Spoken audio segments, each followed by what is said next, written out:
Hey everyone, welcome back to another episode of the Real Uncommon podcast. It's actually our 93rd live stream. Happy Aloha Friday, everyone. Welcome to the program today. Dee, how are you? Oh, we're big. Happy Aloha Friday, everybody. Thank you all for being here. It's we have 7 more to go before our 100th. So we're getting there.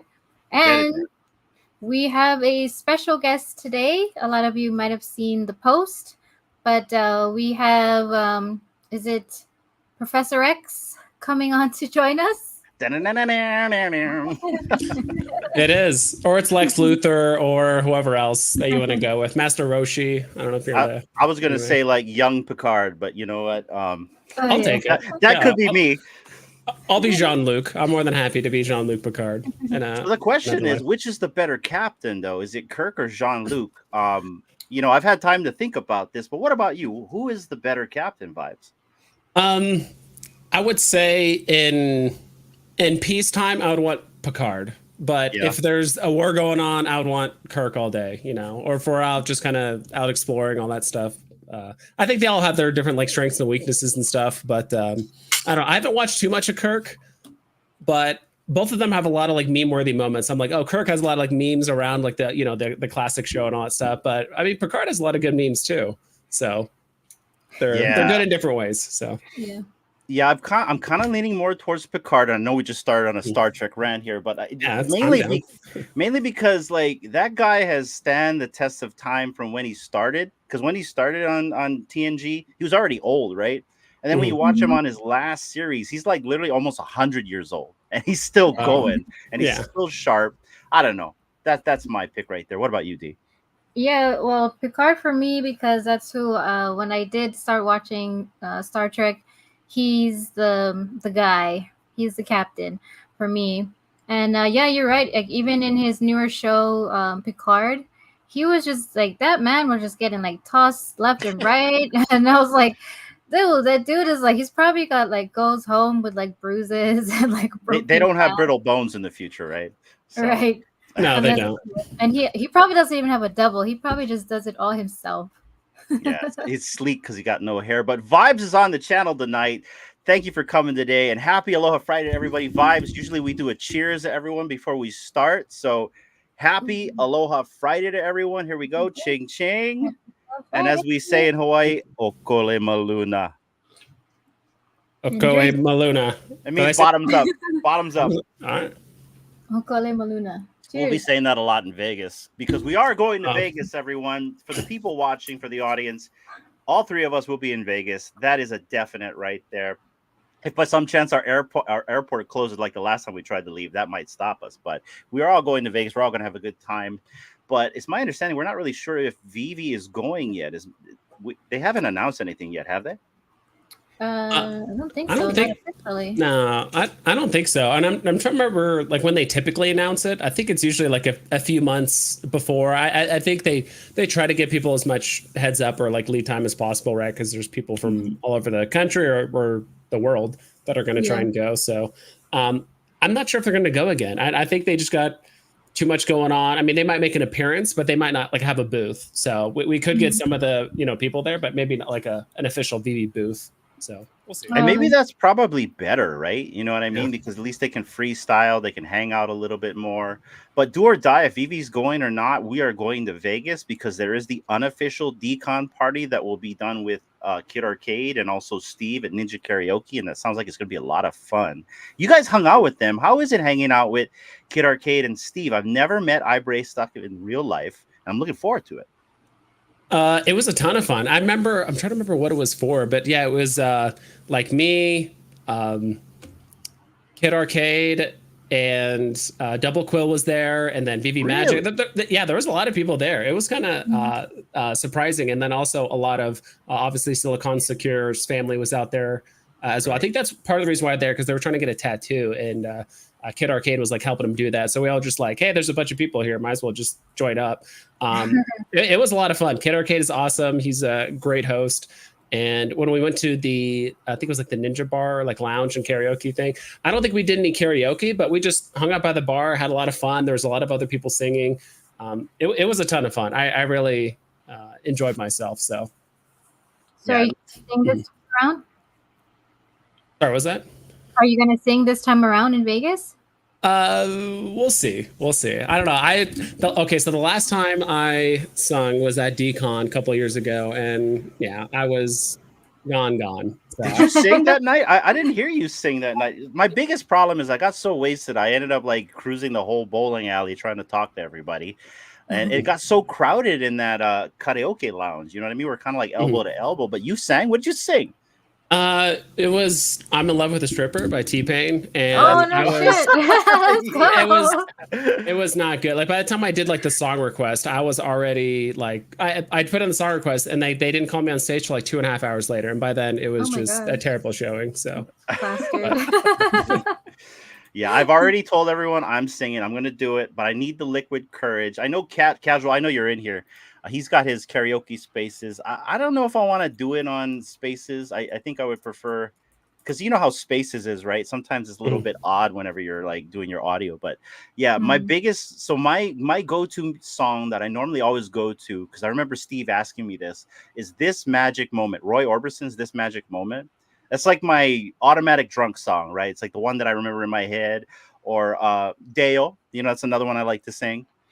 So I think I would start with those two, and then we'll see how drunk I get, and then we'll get more into the 80s. I don't know. I am a terrible singer, but I think I just requested that one because someone else did like another T-Pain song, and I'm like, at least I kind of know the lyrics to this one, so I just kind of went with it. So if you're a rapper, I think that's the best thing. Like rap songs, if you can like be lyrically cool, that's good right there, because you're kind of reading fast, right?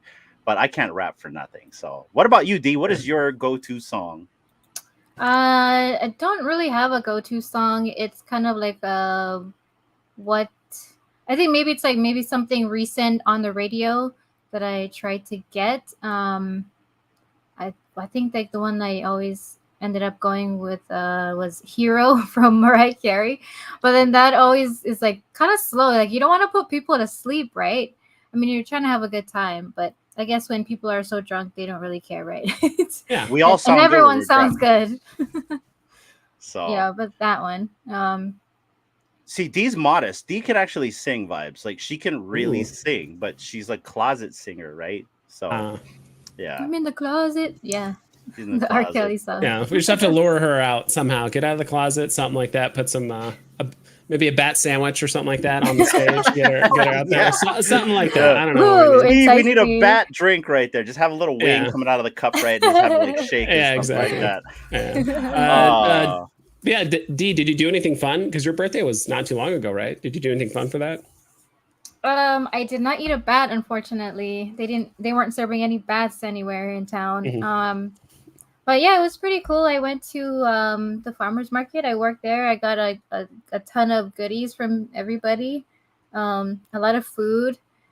And then we came home, or I came home, and we got Chinese. Is it Chinese or Korean takeout? It was one of those. We got Korean takeout. Yeah. So it was good. I had the kalbi. I think you had everything else on the menu, because whenever you're pregnant, you order everything on the menu. I had one thing. And then she eats my leftovers after. So let's go.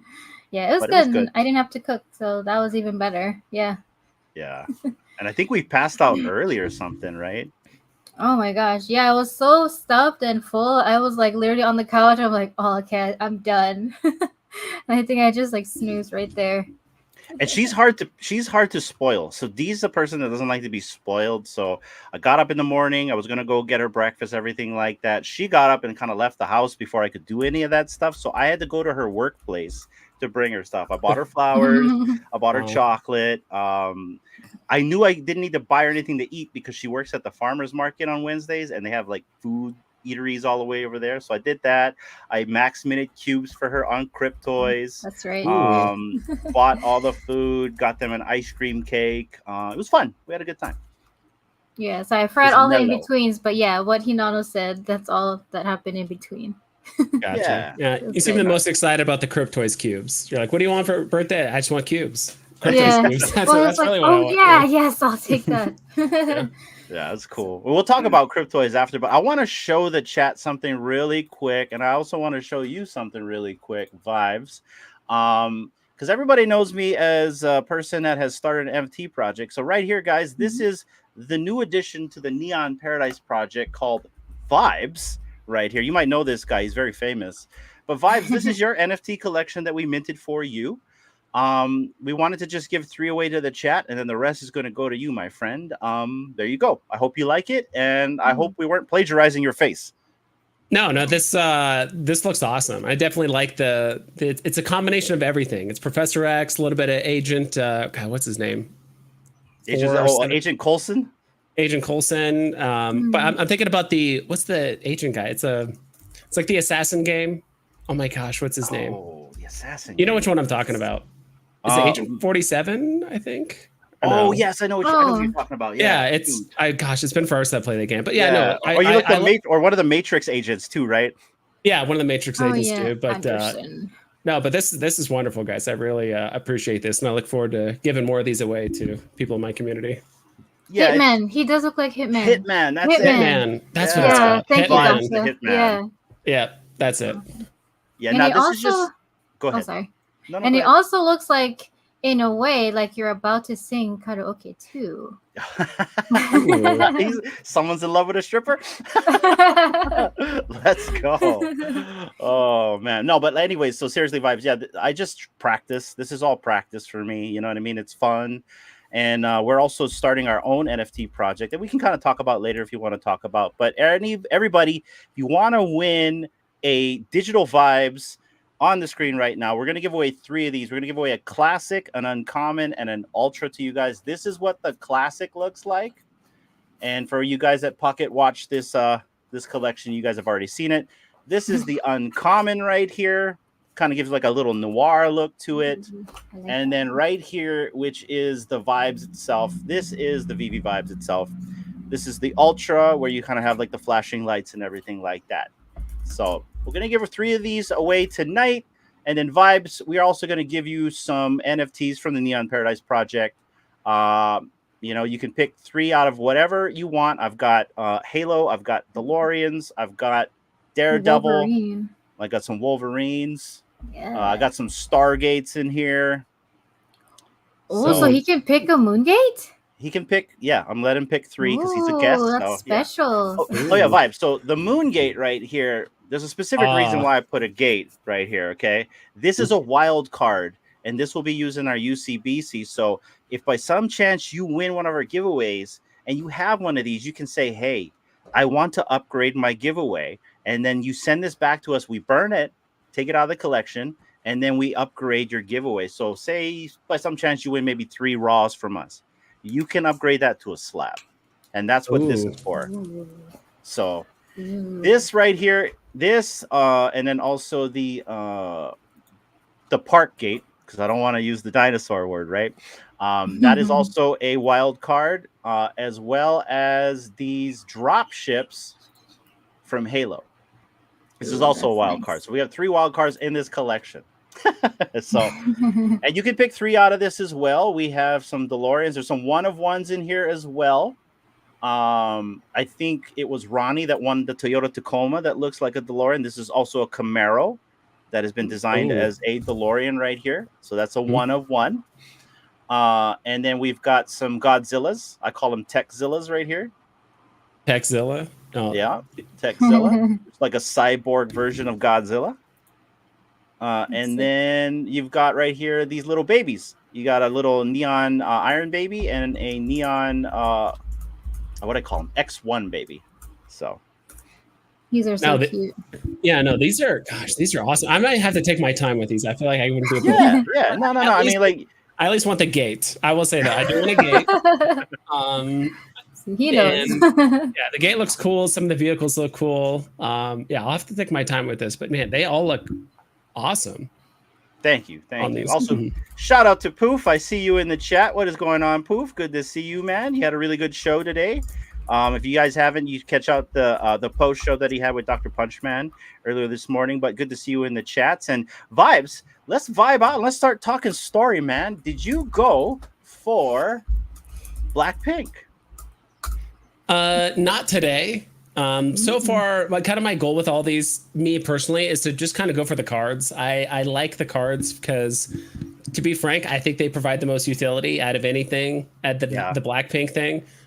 If you own one of the cards, first off, they have the signature, right? Plus the official like Blackpink logo. It gives you a shot at crafting the silver or gold statue. It's a full set, which therefore gets you entry into the giveaways, like the physical giveaways that VeVe's doing. I think they're announcing them like late June or something like that they're doing those giveaways. And they said like, hey, own any Blackpink set and then you'll get, get an entry for that giveaway. So you get that as well. And so I don't know. I really like the cards so far. And I think they're probably some of the best looking cards with like the most utility, like on the app. I think that the lenticulars look really good too, but I really like the cards, and I might grab a common of each, but I'm kind of waiting for after the crafting. I bought 3, and then I also bought 3 commons as well. Mainly, my daughter likes Blackpink, so I got her the commons, and I'm like you, I wanted the cards because it's a completed set, so I got 3 of these as well, and they look cool, and they're comparable to the price that's actually on eBay right now. If you actually go and search these cards, they're around the same price that's offered in the VeVe market right now, so you're buying it as a comparable. Awesome. Yeah, and I guess I just got a text recently that the Lisa drop, the waitlist is open now. So if people want to join the waitlist, which is kind of interesting that I didn't know VeVe could do that. I guess VeVe can do more than we think. That, it's interesting that they're doing a 12-hour like waitlist before that. This is the first time VeVe's like kind of expanded the waitlist time frame. So obviously, I think they're trying to obviously get the people in Korea and other parts of the world to join the waitlist a bit earlier because these drops are pretty much at like midnight for them. So it might be a little bit difficult. It's kind of like us going for the comics, right? Essentially, everyone's staying up till midnight trying to play the drop and stuff like that. So, well, we get up at like 4:30 in the morning to join the wait list when I regular VeVe drop, so we can understand this. So I actually really like that they're testing out the wait list, and this is something that they kind of told us in the past, right? That we're gonna have like a 24-hour wait list.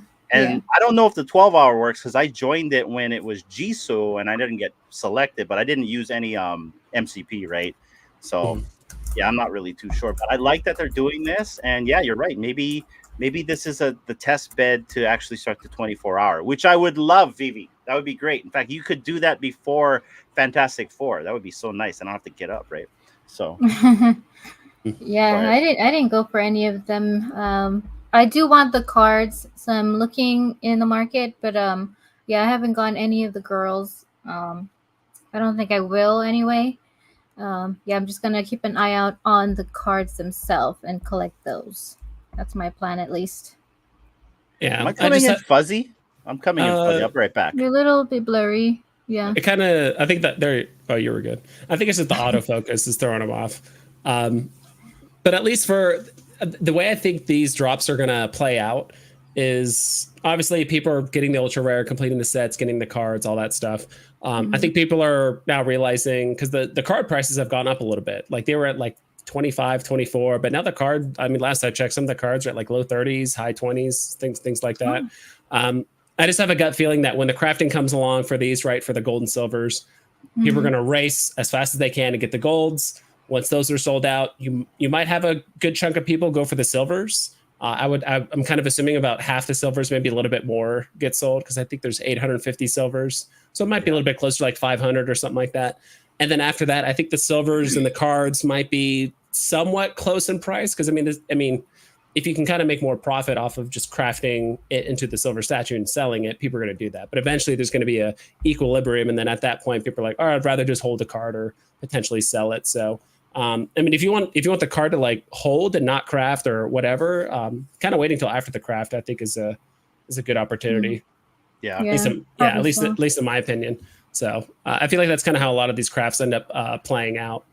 So yeah, a lot of those cards I got for like below 25 gems, and like just 3 digits that I saw below 25 gems. So I'm not sure if I want to go for the craft, which is why I got the cards early. And as for the commons, if you notice, not a lot has been minted. It's kind of nuts. In fact, when I was trying to buy a common today, they kept getting bought out in the secondary because not a lot of people actually minted those. So I really think that these will be scarce if they don't ever burn them. I think I was telling you that I'm collecting these because they haven't been minted a lot, and I'm hoping for a burn in the future.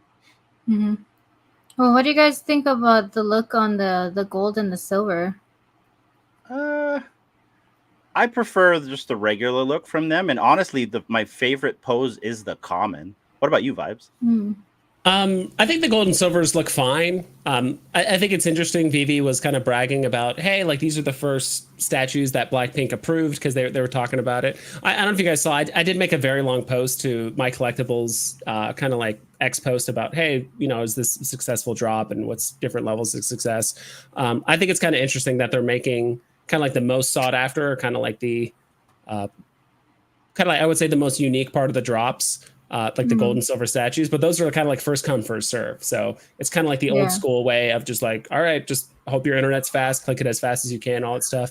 I would say that's kind of my only gripe because it's not very new user friendly, right? Or if you have slow internet or if you live on the other side of the world, like it's going to be kind of hard to compete. And especially since there's only, I think 450 or something like that of the, maybe a little bit less, or I think it's 350 of the golds. I mean, those are going to sell out within a second, in my opinion. I think everyone that has the cards all going to click buy at the same time. It's going to sell out, and then people are going to then jump to the silvers. Yeah, and people are going to jump to the silvers and craft those until those kind of equilibrium with the cards, and then they're going to be like, well, you either hold it or sell now, and kind of go from there. So, I think my next question is because we've kind of seen how this drop has progress in the last 3, and I'm not trying to FUD anyone, I'm just trying to be honest here, but like, so this is living Aloha right here. He's got some sales data, and I don't know where he gets this from, but he's very knowledgeable, and so I'm just assuming he's just watching. But he writes, VeVe's Rose Blackpink drop is barely selling, is under retail. 3% of the common and uncommon have been sold. Only 1% of the rare has been sold. That's 21 of them, and 13% of the UR, which we kind of knew everyone was going to go for the UR anyway. Hardly any on the secondary. So, and I understand that VeVe measures success not on the sellout, but from other things. I've also been noticing on their posts that there is a lot of engagement on the posts in terms of likes. And so for me, I feel like it's just the VeVe people buying this right now and maybe just a few new ones. What do you think, Vibes? I agree. I at these price points, I think it's just a little bit too much for new users. Like if we're just talking, because VeVe doesn't think in terms of secondary, they only look at box price, store price. So they're expecting new people to come in. Hey, if you want to collect this, I mean, it's 195 gems to collect the just store price from common all the way up to the ultra rare to then craft the card, which I think is pretty steep for like a first time drop or Blackpink users in general. The other reason why I think people aren't buying more in the store is because you can, I think a lot of people for the first drop went for the ultra rare because they knew that was going to be the most competitive one and didn't really buy the other 3 thinking that they could just buy it in the secondary and you could just use those to craft, right? If you wait long enough, what's the point of buying it in the store when you can just probably wait 15-20 minutes after the drop, buy all 4 for probably under 120 gems, $100, and then you can craft the card and you can resell that. So it's just like, sometimes you have some collectibles I would imagine that were bought, 5, 6, 7, 8, 10 plus times, all used for crafting, and then got sold immediately to the next guy who bought it at 60, crafted it, sold it for 55. That guy buys it for 55, crafts it, sells it for 50, and it just keeps going down and down and down. So I'm not sure how VeVe can kind of fix the crafting system in the sense where you can only have one unique mint, or maybe you have to buy from the store to then craft it instead of people just going to the secondary. But I mean, I encourage secondary sales. I think VeVe could encourage more new users to kind of like go to the secondary market, because I mean, some of these drops are actually decently priced. Like I had no intention of buying the cards, but when I saw them get pretty cheap, I was like, I do like the cards. Let me buy one. See what they look like. And so I think a lot of people were kind of convinced to buy it because I think the secondary is probably some of the most new user friendly place to go to. There's a lot of dollar comics. There's a lot of cheap collectibles that 40 gem box price, but now they're selling for 17. Like that's a bit more digestible than looking at stuff that's running you, 50 to 40 to 60 gems. So yeah, I love the prices on the comics actually. And so I've been selling and everyone's been seeing me on the floor. I've never cashed out of VeVe, by the way, everyone is watching. I've been selling because I don't want to put any more money into the platform. And I've been selling big ticket items that I still have value in, that still is appreciated, because I've been watching these floors drop because, people are selling, and we'll get into that. and I just didn't want to lose any value. So I'm just going to kind of circle back on the things that I've sold if it gets lower. And it seems like some of this stuff is getting lower, but I've been buying dollar comics. I've been selling the high dollar stuff and been buying like little cheapy stuffs here and there. And I'll show you what I've been buying. I'll be transparent, but I just love some of the pricing that I see now. I'm mainly sticking in for the comics, right? Mhm. I know that we have the VeVe comics that drop on Tuesday nights, Wednesday morning for people, and some of that has flooded the value down. So I love the fact even those get cheap after a few weeks. You can buy a lot of the commons on the secondary. It's good stuff. I want to point this out real quick from Big Bro. Sup fam, never forget the gauntlet. Always Mhm. wait on crafting. The prices will always go down. History has shown that crafting prices never hold. True. Yep. Yeah, very true, Big Bro. Very true. So another thing that I've noticed, not only has some of this stuff not really been selling selling out in the market, but some people are frustrated. And I'm not trying to like call anyone out. I don't like to sell shame anyone. I'm just kind of pointing that out because I saw this on the feed. But Justin B says he's selling everything. Best of luck. Still a ton of stuff at floor. Thanks. He's out. And so Mm. I've seen this sentiment from a lot of other people. Now, on the side spectrum, on the other side, Michael Campa's been selling not to get out, but mainly to restructure. And that's kind of what I'm doing. What do you think about this sentiment about some people actually leaving the community? How do you feel about that? I don't know if I have like a really unique perspective on this, but I'm completely indifferent. Let people do what they want. If they want to cash out, people have their different reasons. Whether you want to almost like rebalancing your portfolio, right? Like you have all these different collectibles and comics, and you're just like I need to sell some of these to buy that. Like, some things that you loved 2 years ago are not looking as good, or maybe you're like, okay, I think these newer things have better utility, or maybe more longevity than this other thing that I bought or this set. So I think people could do whatever they want. Same thing that happened with like Low Mint Mick, I think, was like flooring all the stormtroopers all the way down to like 12. I'm like, let him do what he wants. Like, he's giving everyone an opportunity to buy cheap. If you didn't like it at 18, 20 gems, here's an opportunity now. I think people just let people do what they want. People that need to cash out, I don't know why Justin's cashing out. Maybe he's cashing out to put into crypto because that's doing really well. He might circle back around a year later. Who knows? But I'm kind of, when I see people cash out, I'm kind of indifferent. If they're like a content creator and stuff, it's kind of bummed out that we don't get to see them anymore or less often or whatever. But I'm kind of indifferent. Let people do what they want. I encourage them. I think people should do what they think is best, and that's it. So I don't know. I'm not upset or griping. I think we shouldn't flame people like this. Well, you said this and that. People change their minds. Things happen. There's been plenty of times where I said I would go for a drop and back out, or I'm going to collect this set, or I'm selling something that I didn't mean to or want to or whatever. But yeah, I'm kind of indifferent. Let people do what they want. I'm a firm believer in just let the market do what it wants, and everything will kind of work itself out. Awesome. Yeah, I gotta agree with that. That's good. What about you, D? Yeah, I gotta agree with that. Like, let people do what they want with their wallets. I mean, you're not the one that bought it, so who are you to tell them when to sell or not? And basically, like, yeah, who cares? At least in my opinion, very nicely.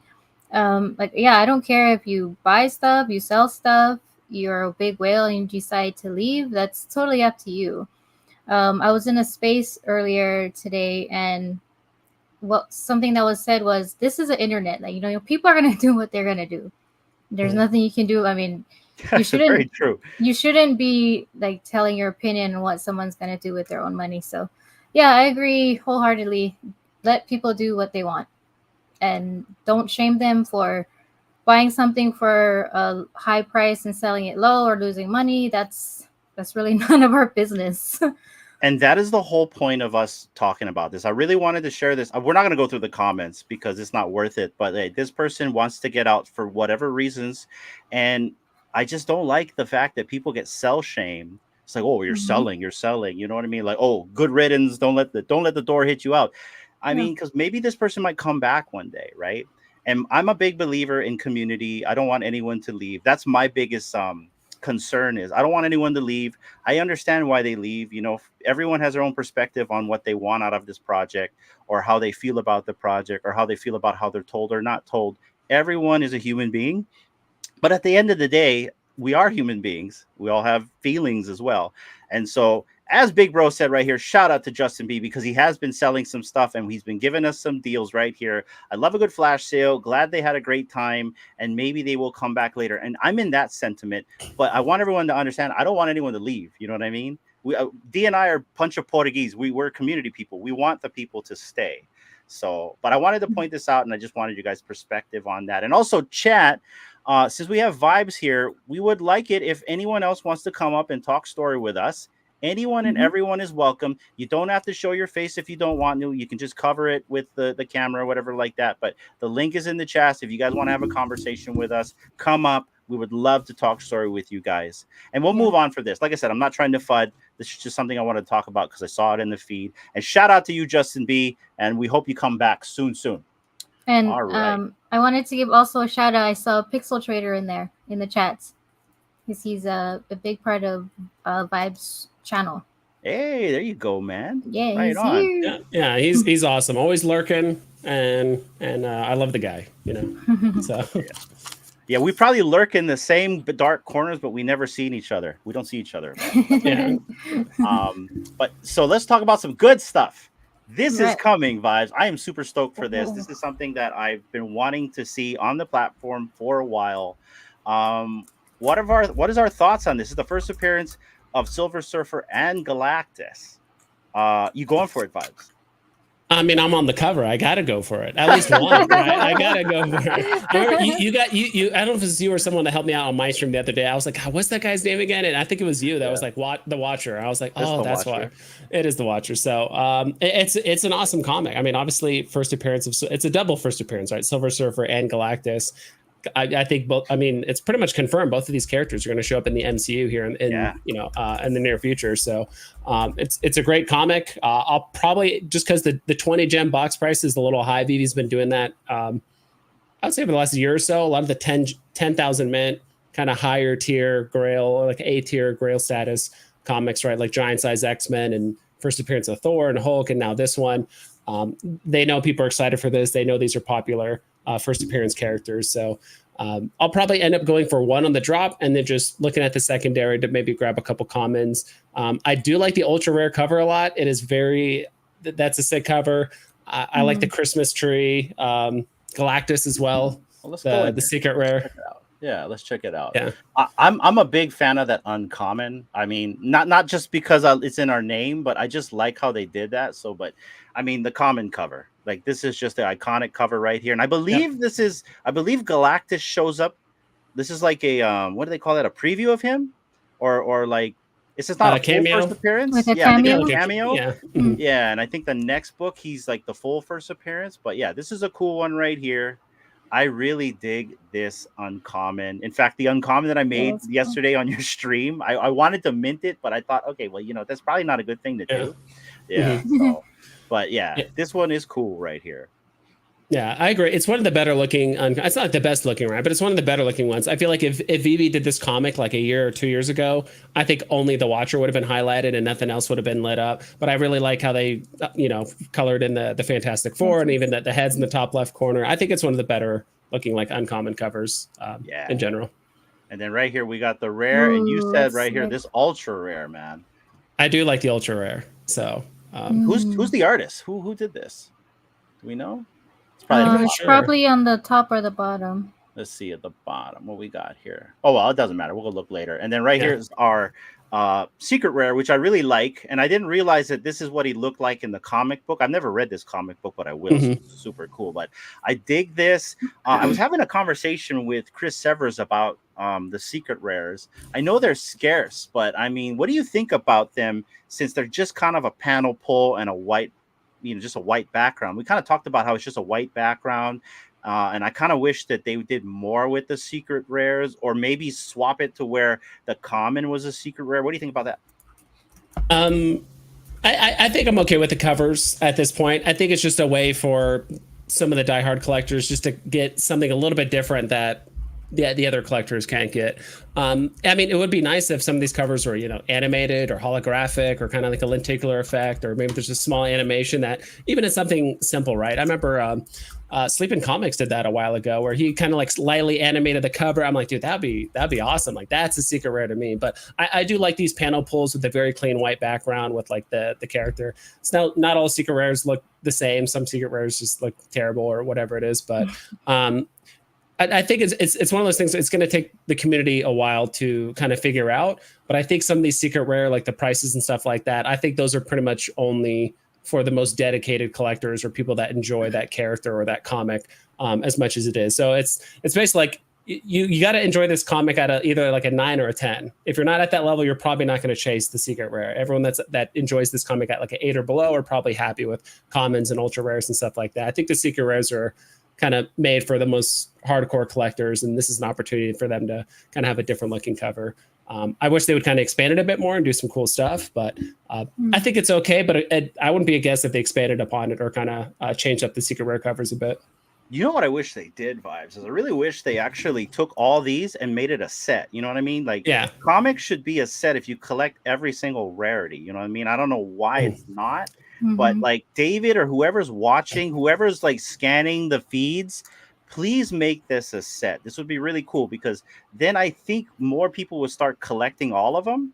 Because at one time I was collecting them just because that's what I wanted. I wanted to collect the sets. But then you're like, after a while, you're like, okay, you don't want to add money in there. Then you start selling off your set, right? So, but I think if they did that, then I would probably recollect all the sets that I wanted and just keep them and hold them, because then, it goes to your MCP or whatever else, right? Whatever feature that they can give you with collecting a set. What do you think about that, T? Yeah, no, I agree. I think this came up like maybe a year ago, a year and a half ago. Like people were asking like, why only you get rewarded or you get something when you collect a collectible set but not comics. And I think there was some kind of answer as to why. I don't remember what it was, but yeah, I think that would be a great idea. It'll be cool to it'll get more people to buy more comics, whether in the store or the aftermarket. I mean, for me, that would probably give me more of an incentive to try and actually purchase more secret rares. But yeah, it is on the higher level for me in my VeVe budget. But I think that will entice more people to collect more comics and potentially even read them, since they have like all the 5 covers of one. They can open one, maybe like an uncommon or the common to read, and keep the other ones unopened, so to speak. Yeah, those are my thoughts. And regarding the secret rare panel or the cover, I also had to I was like, why did they just make it like all kind of basic, like with the white covering? And I was like, why don't they make the common the secret rare? But then I think it was because they want more people to have the common, right? Because that's usually the true in real life cover.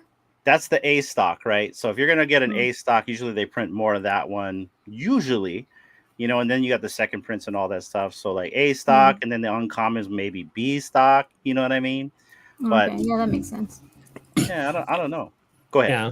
And in my kind of like dream scenario, I think if VeVe kind of made the show, I would love it if every single comic drop, at least one that drops on VeVe, not the VeVe Comics website, because that's just they got their own thing going on. But if they're dropping comics on VeVe, I would love it if every single drop had a burnable craft. You burn a set to get a, I think it was Osmond Klex brought up a good point. It was either like an omnibus, or you can get like a holographic cover where you burn one secret rare, one ultra rare, 2 rares, and like 3 commons and uncommons. So it's like you're burning probably 6 or 7 comics, but you have to basically burn a whole set to then get this new unique cover. So kind of do what Candy's doing, right? Because Candy is like, you can collect I think you collect a certain amount of comics, then you were able to like craft for an omnibus that gets mailed to you, right? Yep. So that's a great idea. Yeah, that would be cool. And maybe VeVe's just got to kind of work that out with Marvel, because at least with Candy, it's like that's like really their only big IP, right? When it comes to fandoms, that's not sports, so maybe they got a little bit more leeway and stuff like that. But yeah, that would be super cool. But guys, besides that one, we're also going to get this one. This one's also showing up right there. So this is the first full appearance, is my understanding, of Galactus. Did you see this, Vibes?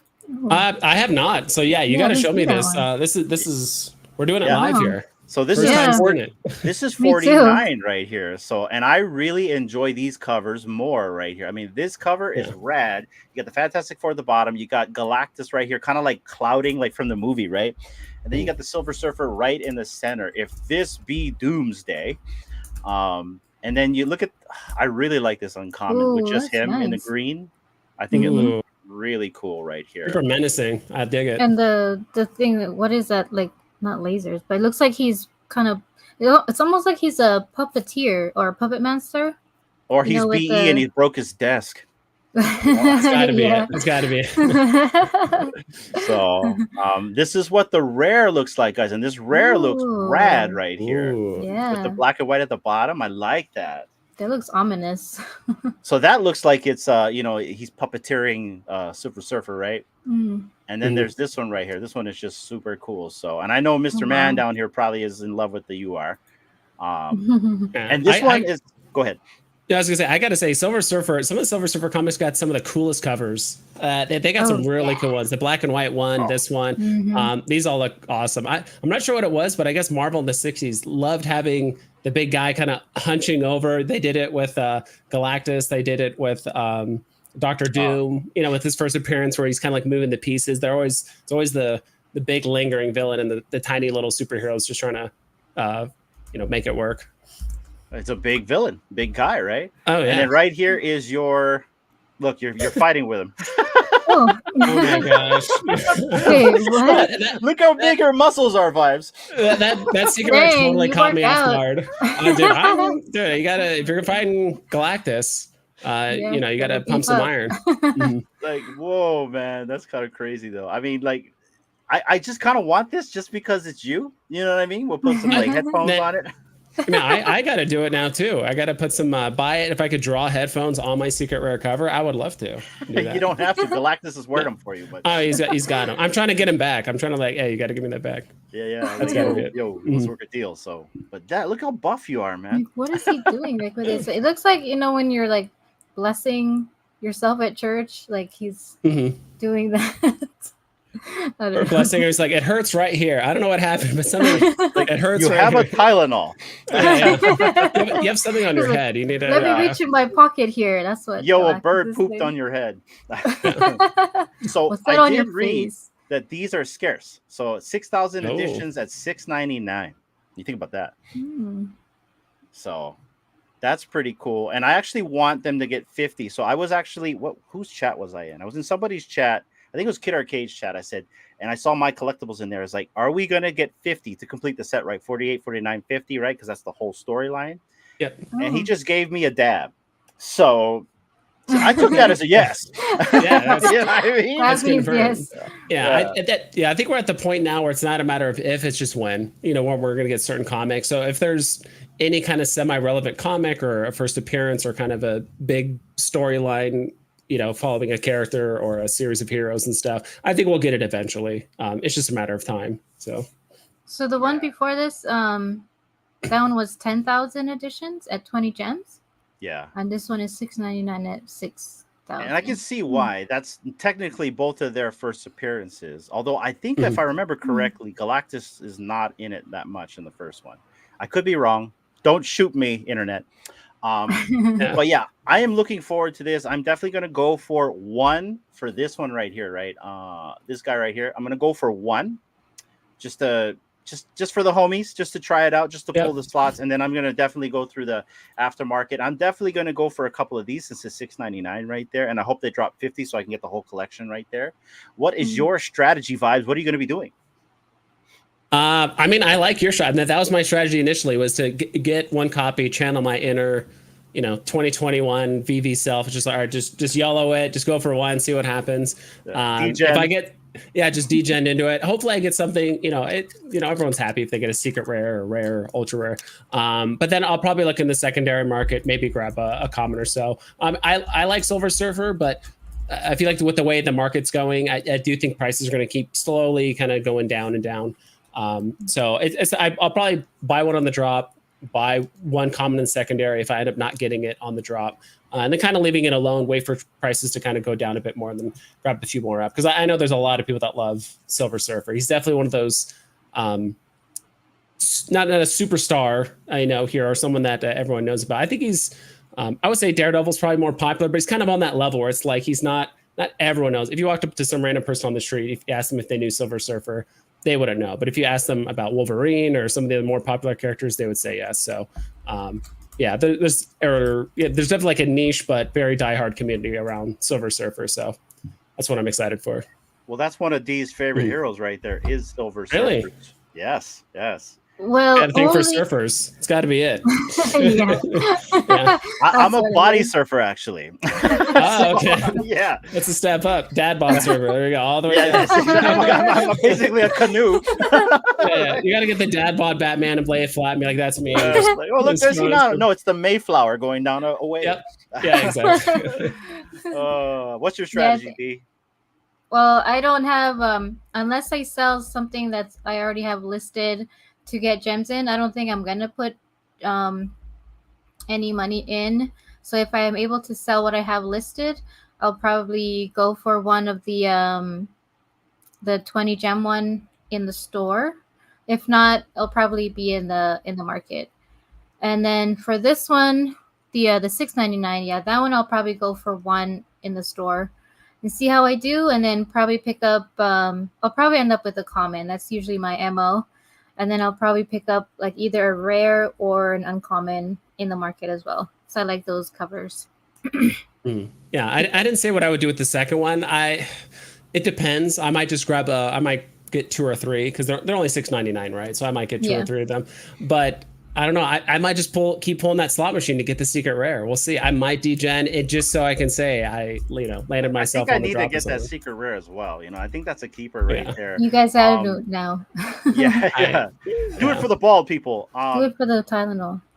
Yeah, I think for 48, I'm gonna mint one. And then since it's a 10,000 mint, I really feel like bots are gonna come into this and it'll get disrespected. Because usually the first 15 to 30 minutes, there's a disrespect in some way. And usually it's like, it's bots, right? Because obviously you can't see their profile. And sometimes they'll floor the crap out of it. And I've noticed, I think it was you that told me if you're on the actual web app, it's a lot faster to snipe.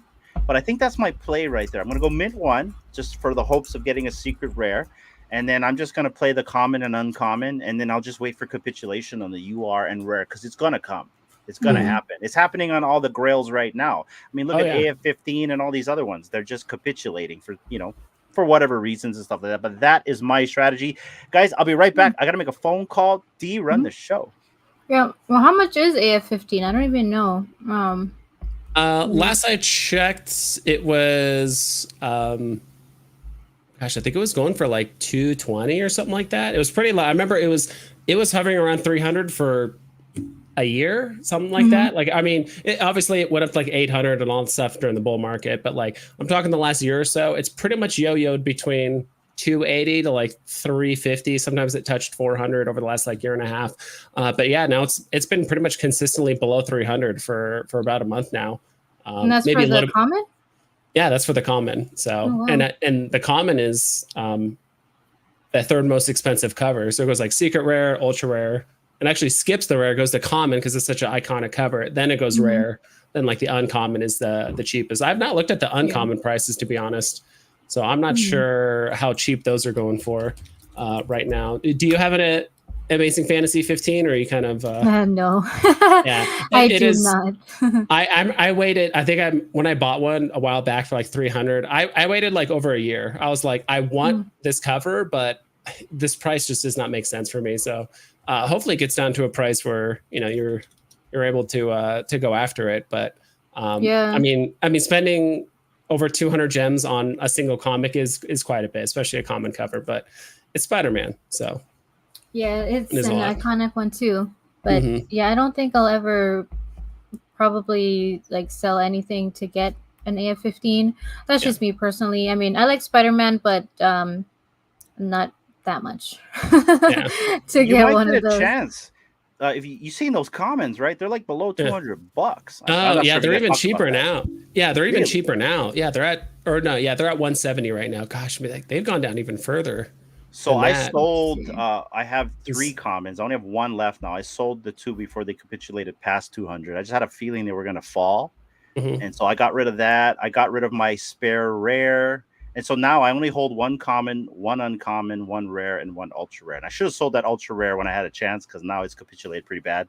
Yeah. So, yeah. I mean, I'm not like red in it, but I think I'm like negative 200 gems on that now. So Mm. being transparent with the internet. Yeah.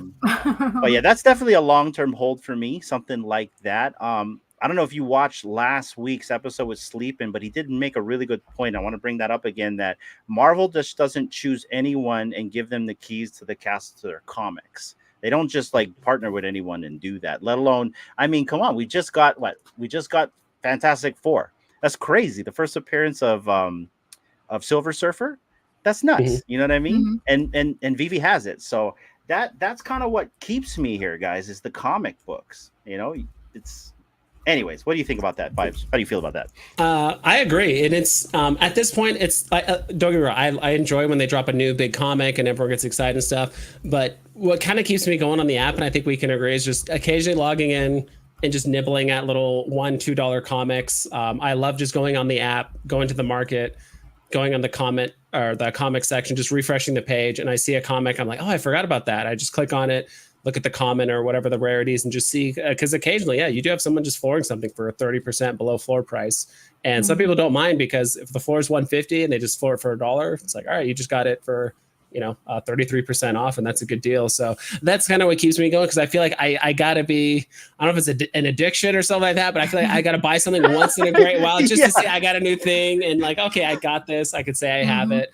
Like it's been too long since I've been able to, like, It's a get your VeVe fix. thing. I just need got some of the gems, just man, need or to some of the reload. comics. Yeah. Got him that Yeah, them gems. jammies. You got some Yes. gemmies. So to kind of Yeah. circle back on Yeah. what I was saying about Marvel, about them Marvel. giving the keys to VeVe and not giving the keys to anyone else. Well, they gave the keys to someone else as Yep. well. So About to what do mention you that. guys think about this? McFarlane Toys has often led the way in securing IPs and making marvelous toys for kids and collectors alike. And now they're partnering with Marvel. And I'm assuming this is for like the regular toys, but this is just going to go to the digital next, right? What do we think about this, guys? Vibes, what do you think about this? I know some people are going to be upset and be like, oh no, like, it's Marvel's not exclusive to VeVe anymore, and this and that, like, what's going on, and this and that. Well, I think 2 things make me excited. First off, I think it's not Marvel Comics, so VeVe is still exclusive to Marvel Comics. I would assume that they could do I don't know, but it seems like they're just going to stick to what McFarlane with what McFarlane does best, which is just make very high quality digital collectibles that people enjoy, animations, things like that. So I'm excited, because now Marvel's like, this thing with VeVe is working out well. We want to expand this and partner with more people and get more things going. I'm excited for that. This actually might get me interested in McFarlane again. I had a whole huge fallout with McFarlane early. Nothing against McFarlane. It was just I just got scammed on my like MetaMask account. I had like a spawn and some other stuff in my account, and then I stupidly clicked on a link or downloaded something and then lost that and drained my wallet. So after that, I was like, all right, I'm just gonna, I'm not against getting into these projects that require crypto and all that, but I was like, all right, I'm gonna take a step back, just kind of focus on VeVe and some simpler platforms like Cryptoys and Candy and things like that doesn't require crypto necessarily. But I think this is exciting, because this means like Marvel is now doubling down on the digital space and partnering with people, and they realize that McFarlane Toys is a huge brand. And I'm excited. I think I know some people might FUD it and be like, oh, VeVe's not exclusive, but it's like, cool, this Marvel doubling down, and it's only a matter of time before Marvel actually starts promoting these, if they're making money on this, to kind of go from there. So that's my take on it. I'm actually excited for this, and it might actually get me excited for McFarlane again. So let's go. What about you, D? Yep. Same here. I like this collab between the two. It'll definitely bring more eyeballs to both platforms. People that are strictly only on McFarlane will be like, oh yeah, Marvel, and vice versa. So I think it's great, and it also gives people that's buying stuff a different medium, a different platform to go and get other things related to their fandom. You know, instead of collecting just Marvel comics, now they can actually get the collectible to match with their comics. So I guess it's a win-win. Plus, Todd McFarlane, didn't he like start off with Spider-Man? Wasn't that like one of his big things too back in the day? Well, Chris said right here, Todd used to write for Marvel, so this is a great homage. Love it Yeah. myself. You know what? The thing that I like, by the way, for your wallet vibes, we just got to get you on Wallet Guard. We had Michael K from Wallet Guard on the program a few weeks back, and he pretty much it's basically an extension that you add to your browser, and you know it protects your MetaMask. It literally is the wall between you and the scammers out there. We just got to get you on one of those, and you'll be okay. But what I like about what's going on with McFarlane is because you have that self custody. I mean, when or if they actually get digital, because right here you got Richard saying, I hope MTD gets to do digital Marvel, because right now this sounds like this is mainly for the toys. But I feel like this is just going to happen, that we'll be able to maybe one day collect X-Men and have self custody of this in our own wallets of some type. What do you think about that, Vibes? Yeah, I almost completely forgot about that point, that McFarlane, you know, the platform is a self-custody platform where you can trade with other people and, you know, do what you want, take it off the platform if you want, and trade it that way. So, I mean, in my sense, this is Marvel saying we're okay with this. We're okay with people taking our IP and doing other things with it and selling it and all that stuff. So, you know, who knows what this means for, you know, VeVe and stuff like that. But yeah, I'm excited for the McFarlane toys and all that. And actually the whole McFarlane toys like factory, like where they make everything, is not far. It's actually in Arizona. It's not far from where I live. So I remember looking it up online when I was originally buying, when the Todd McFarlane platform like first launched. I remember doing some research on it and I'm like, oh, this guy's like in Mesa, Arizona. That's not far away from where I live. Which is pretty cool. I don't know if he like grew up here a little. I don't think he grew up here, but I don't know if he lived here for a bit. But like I've talked to a lot of comic stores, even people that aren't in the comic stores. McFarlane's a big name, just in general, but especially around here in Arizona, a lot of people know about him. So, but yeah, the whole self custody part is very interesting, and it seems like if Marvel's partnering with this, that's essentially them saying, "Hey, we're okay with self custody," because I would assume McFarlane told them at some point, like, "Hey, like." How our platform works is like this, and people can self custody and take it off and move it to other places and trade it and all that. So I'm down for this, and I think this is an awesome moment. So yeah, I'm excited too, man.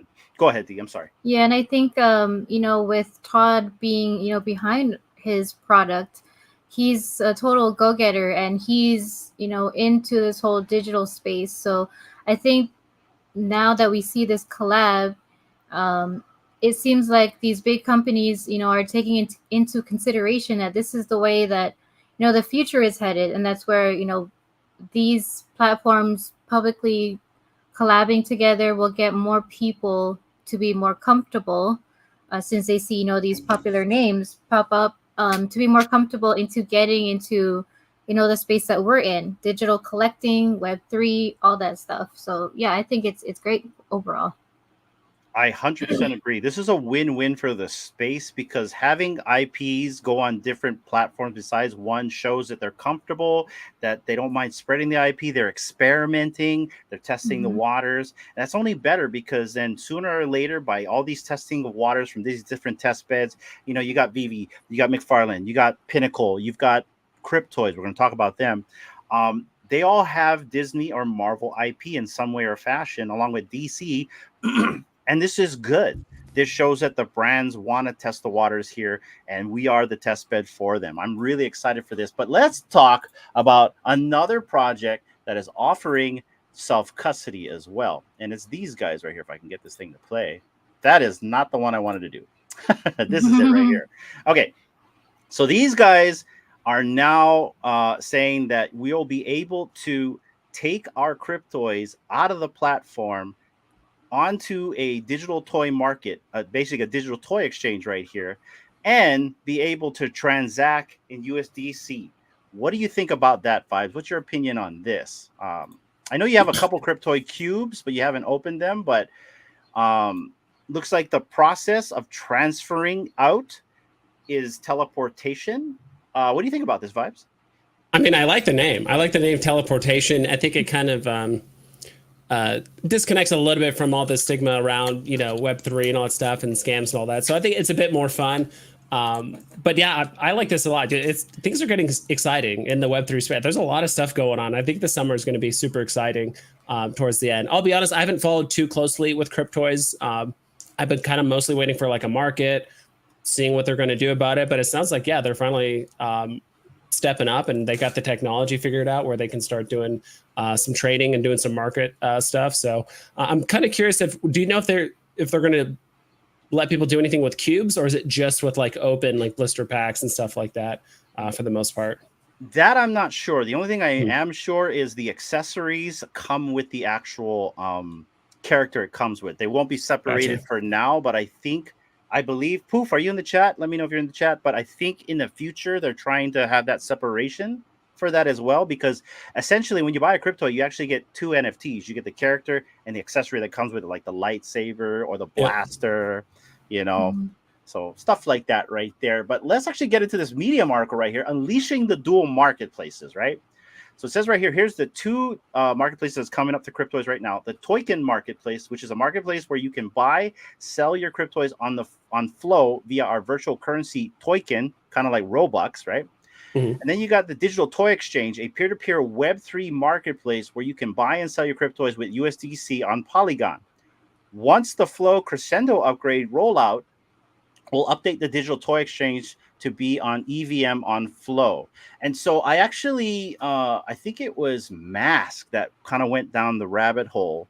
And this was from a post that Sergio made out about explaining to everyone that Cryptoys is actually doing self-custody.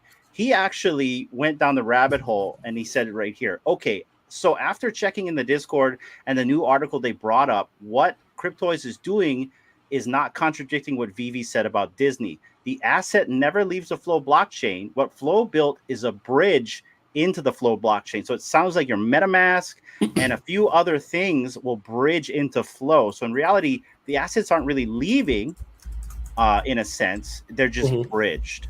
So I think that's how they're getting away with it. Because remember, right, VeVe said and came out and said, oh, well, you know what? None of these licensors want their collectibles out there on the open market like that. And I think this is the way they've done it. What do you think about this? I think it's cool. Honestly, some of the stuff is a little over my head. Got you.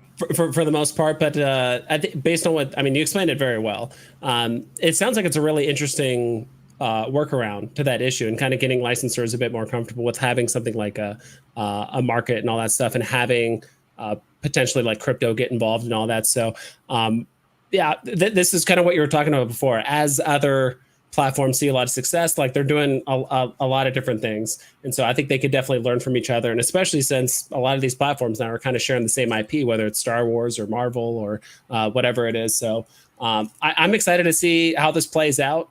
And yeah, sorry I don't have more to say about kind of the Cryptoys and all that stuff. I'm really excited to I'm more excited for the market and kind of being able to buy, because I know people are going to sell stuff for relatively cheap. There's some like BOGO deals and all that stuff. So it's like there was a lot of I did want to buy Cryptoys, but not for the full $40 price. But if I can grab some for 5, 10, 15, even 20, and there's some cool games they got going on, yeah, I would love to buy those and join you guys and play games and stuff like that. And I think that's another thing going for Cryptoys is the gamification, the way they've rigged it and all that stuff. Like they've definitely planned ahead and learned that, okay, if we're going to get people involved, especially, kids and things like that want to enjoy these things, they got to have it rigged and have it be gamified in a certain way. And now that they're going to introduce the store, now people can actually buy it on the cheap, right? Now they're going to have that opportunity. So I'm super excited about it. And this is, I don't understand how the flow chain, all that stuff work. I'm just excited as like your everyday user that just wants to enjoy the platform and hang out with the community for the most part. So. Yeah, no, for sure. And I'm with you on this. My biggest thing that I love about these guys is the communication factor. It's easy to get information from them, and it's easy to find information from them. Another thing that I like is the gaming aspect of this, which makes it completely unique from other projects.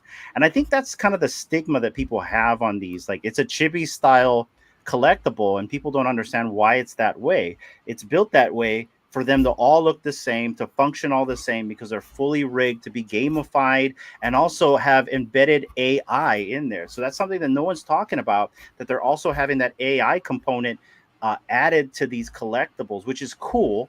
Gives you the utility, right? You can play with it.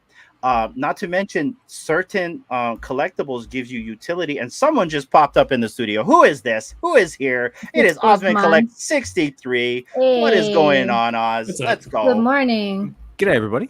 Good morning. Good Good day. evening. Good afternoon. Morning. How are we all doing? Good, man. How are you? I'm good, mate. I feel like I've left me sunglasses in the car. I'm sorry. I feel a little left out here. You're matching right. with you guys are all matched. But then saying that, if I start putting on sunglasses, I might get confused with this guy up here. Yeah. That's very true. We're all bald.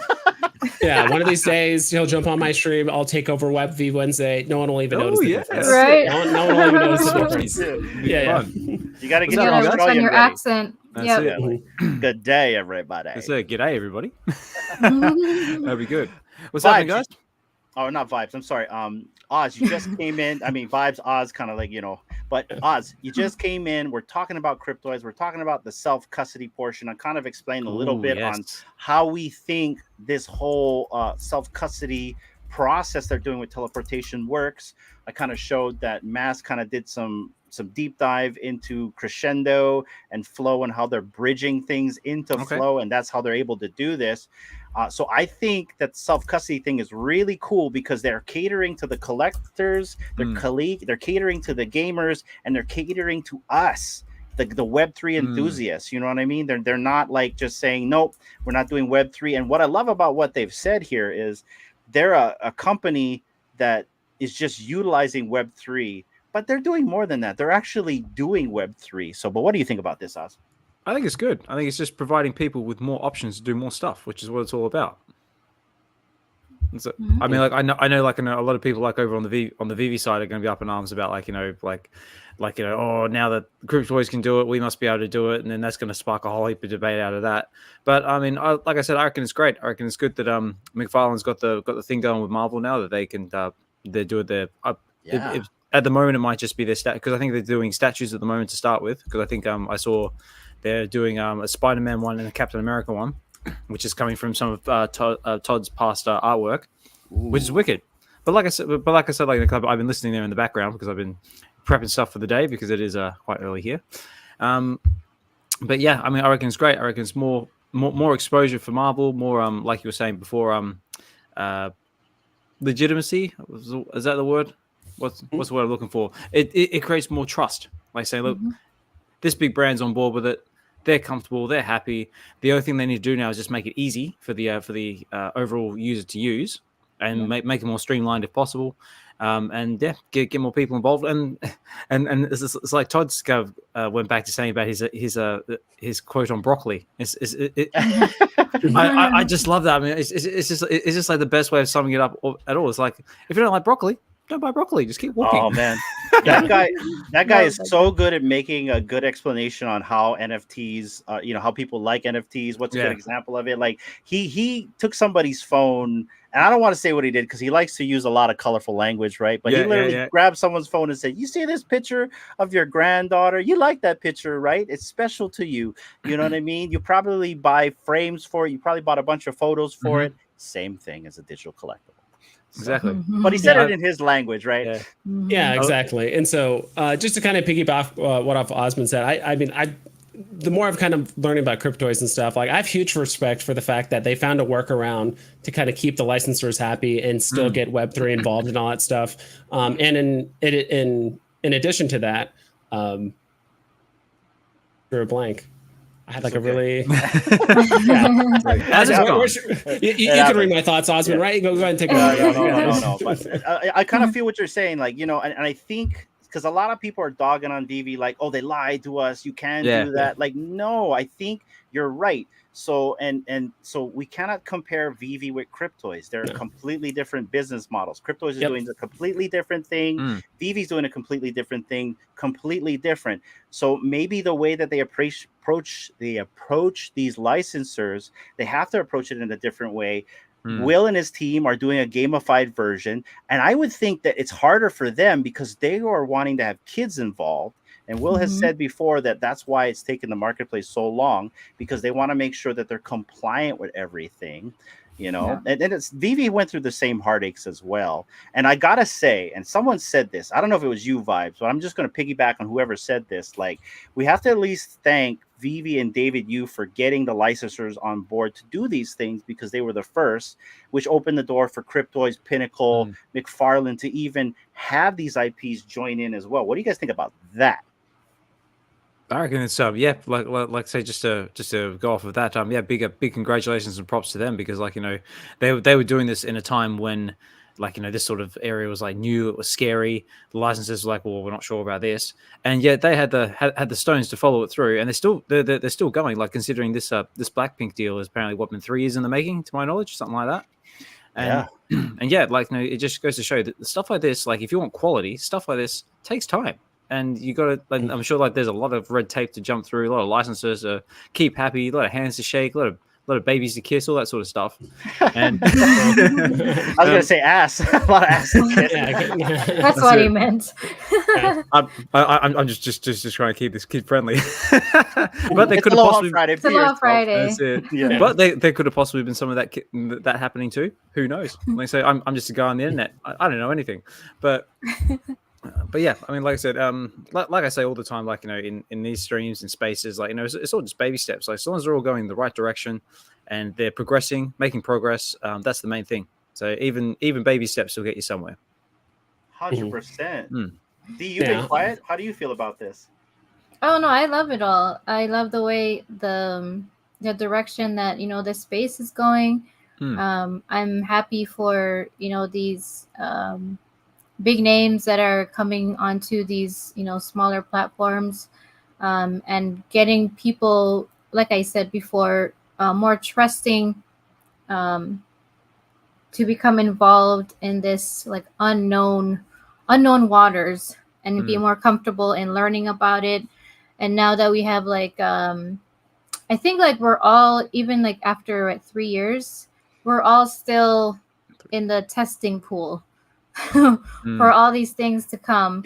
I think, in my opinion, but I like the way that the direction that these companies are heading. I love what Cryptoids is doing. I'm very excited, mainly because, you know, we have our kid involved in the project as well, and she loves gaming. She loves Roblox and Minecraft and all that. So she's excited for when she can actually get her Cryptoids and, I don't know, maybe race in the NASCARs or something. Oh, you guys are done. It's on like Donkey Kong. I love racing games, and I'm good at it. And you guys are all gonna eat my dust. At the arcade, yeah, Hinano and the kid It's fighting are just, like, words, the guys. loudest in the arcade, and they're just like, they're so competitive. Yeah. It's not even funny. I don't know. If you take me on in a game of Mario Kart, I'll make you work for it. Oh, Yeah. bring it on. That's fighting words. You're dead. Let's do it. Let's do it. Yeah, Hey, man. how I about got that? you. We can do like a group live stream, like in a Mario Kart game. Can it No, be done? We're gonna be in Vegas, all of us. We could do it there, right? We'll go to the Yeah. arcade. Yeah, we'll do it there, and then we can like stream it, or we can record it or something. We have, like, you know, like the full on face off. Would be awesome. That'd be cool. It's awesome. But one thing I do recommend though is don't drink a Mario Kart, because it can get very vicious very quickly. Oh yeah, I can get pretty aggressive. I do like the. I remember my thought that I had earlier. One thing I'm starting to appreciate more about Cryptoids is just how consistent they are, in the sense of all the collectibles look the same. They have a certain art style, like you said, the kind of the, is it chibi art style? Chibi. But they're going with these light stores. Hey, this is the art style we want to go for. Because to be frank, if you look on VeVe, all the collectibles look way different. The quality is different. The side, like everything, it's like, why do these black and white series drops look so good, but some of these Marvel ones don't, and these things like do, and these things are animated, but these aren't. Like, technically on Cryptoids, they're all animated, right? They're all rigged to move and do certain cool stuff. And to be honest, if I never heard of VeVe or Cryptoids, and I was a brand new user coming in, and someone showed me VeVe and Cryptoids and all these different platforms, I'd be like, I mean, Cryptoids makes the most sense. Like, the box price is relatively the same. Has it always been $40 for a cube, or has the price been a little bit higher, lower? Hasn't it? So it's always been $39.99 for the hero tier, right? Hero, So there are yeah. different tiers that they're going to have. I think it's Mm. Hero, and I don't know what the other ones are below. And I believe that they mentioned they're going to have like a free guy. You know what I mean? Mhm. In Ooh, the okay. future. Yeah, you know, Adventure is the other one. like a try. Okay, adventure. Yeah. So Adventure, there are yeah. Ooh. some cheaper tiers, and then you can also buy the single chase characters for like $29.99, which is a rare. So to me, that they value the rare as $30, right? So there are those price options right there. Mm. Yeah, and I do like the consistency in pricing. I know they mentioned they may come out with some options that are a bit cheaper. I remember doing that interview like a long time ago with the owner, probably over a year ago at this point. Oh yeah, that's But right. You came on the podcast, and I think Will was here with the whole team. yeah, yep, yeah, that was a lot of fun, and so I do like to consider there because again, you know, with VeVe, I think it's it's a good problem to have because VeVe's working with so many licensed stores and so much stuff going on, and some of these contracts are like over a year old, and you know all that stuff. That you know, you look at one drop, it's 20 gems, another drop, it's 80 gems, another drop, it's 65, and it's just kind of at least with Cryptoys, you can always like it's always going to be 40, it's always going to be 30. These are I know I'm going to get this level of quality from the collectibles. They're all rigged to move, so it's like that's one thing I do, and I think that's what's more likely to get newcomers in or people that are trying to get into this digital collecting space is if they can look at all these collectibles and it's all the same and consistent and the same art style. I think that's a little bit easier to kind of grasp and understand. And the platform is very just simplified versus VeVe. There's so many buttons and stuff to click on VeVe in a store versus a market versus a this and all that stuff. And it could get a little bit more in depth, right, with the whole teleportation thing. But that whole thing they did is pretty easy to understand. So so I dig it. Yeah. It's kind of like the McDonald's theory. Ever heard of that one? Do tell. It's like if you ever watched a movie called The Founder with what's it? Michael Keaton. Michael Keaton, that's the one. Yeah. Great movie, by the way. Really, really good. Great performance as well. But it's the same theory that McDonald's works around. Is basically having consistency and routine, pretty much. It's like basically you go to the same store, you can buy the exact same product at the exact same price. There's no inconsistencies. Like I know if I want a double bacon cheeseburger or fries or whatever, I know I can go into any McDonald's in the world and it'll be at that price. Well, I'm assuming it'll be at that price, depending on where you are in the world. And I know I'm getting the exact same quality that I can expect from anywhere in the world. So it's good that Cryptoys has that level of consistency because that's also creates routine as well. And people like. And also, because we're all creatures of habit in one form or another, and yeah, like I said, just you know what you're going to be getting. Yeah, I think, and I want to play a little devil's advocate here. Let me. There's some of the downfalls of the platform that I don't like is whenever you buy one of these, you don't see how much are left. And I know the team has said in the past that they don't really care for the sellout because this is more of a gaming aspect for them. But for people that do care, that want to collect and want to know what's left, it would be a really good thing to have that information somewhere, right? Either before you buy the cube or have some kind of stat page where you know what's available. I know that there's some crazy app that's around, and I don't take it for face value, but somebody said there's a community made app out there that you could see how much Cryptoys are left, but I don't know how viable that is. I don't know how real that is. So I just take that with a grain of salt, but it would be really nice if they gave us that. And I think that's really my only gripe right there. The marketplace is coming. I think the only thing now is slow development, right? Like how long will it take for us to actually get a game? Will we get a game? I know their application is launching soon. We saw some pictures in AR. The AR looks great. And I think, AR is kind of old already, but let's see what their AR looks like. Because I think the only other platform that I've seen that has phenomenal AR is FlickPlay. The only thing with FlickPlay I don't like is I'm not a fan of the IP on there. They've got the Bratz, they've got Baby Shark, and that's just not my thing, right? So yeah, but I mean, I think the only gripe that I'll probably have with these guys is maybe just development hell, and then but that's where your patience comes in. But we'll see what the marketplace does. I have a bunch of dupes that I want to do for giveaways, and with self-custody, it sounds like I can do that in some way or fashion. So get ready for that, everyone, because there's going to be some giveaways from us. And then, guys, let me know if there's something that you want to buy, and we can work something out, like Vibes. I've got duplicates of. I got a bunch of Luke Skywalkers. If you want to buy one off me, I'll sell it to you really cheap. Awesome, I'm down. So I think this is awesome, and I think every platform has their their thing that just like you said with cryptoids, like they don't want to show how many are left in the market to, for whatever reason, maybe they think it might discourage people from buying it if there's still a lot left or whatever it is. But like their focus is, hey, we just want people to buy what they want, enjoy it, play with your friends, trade it, do giveaways, all that stuff.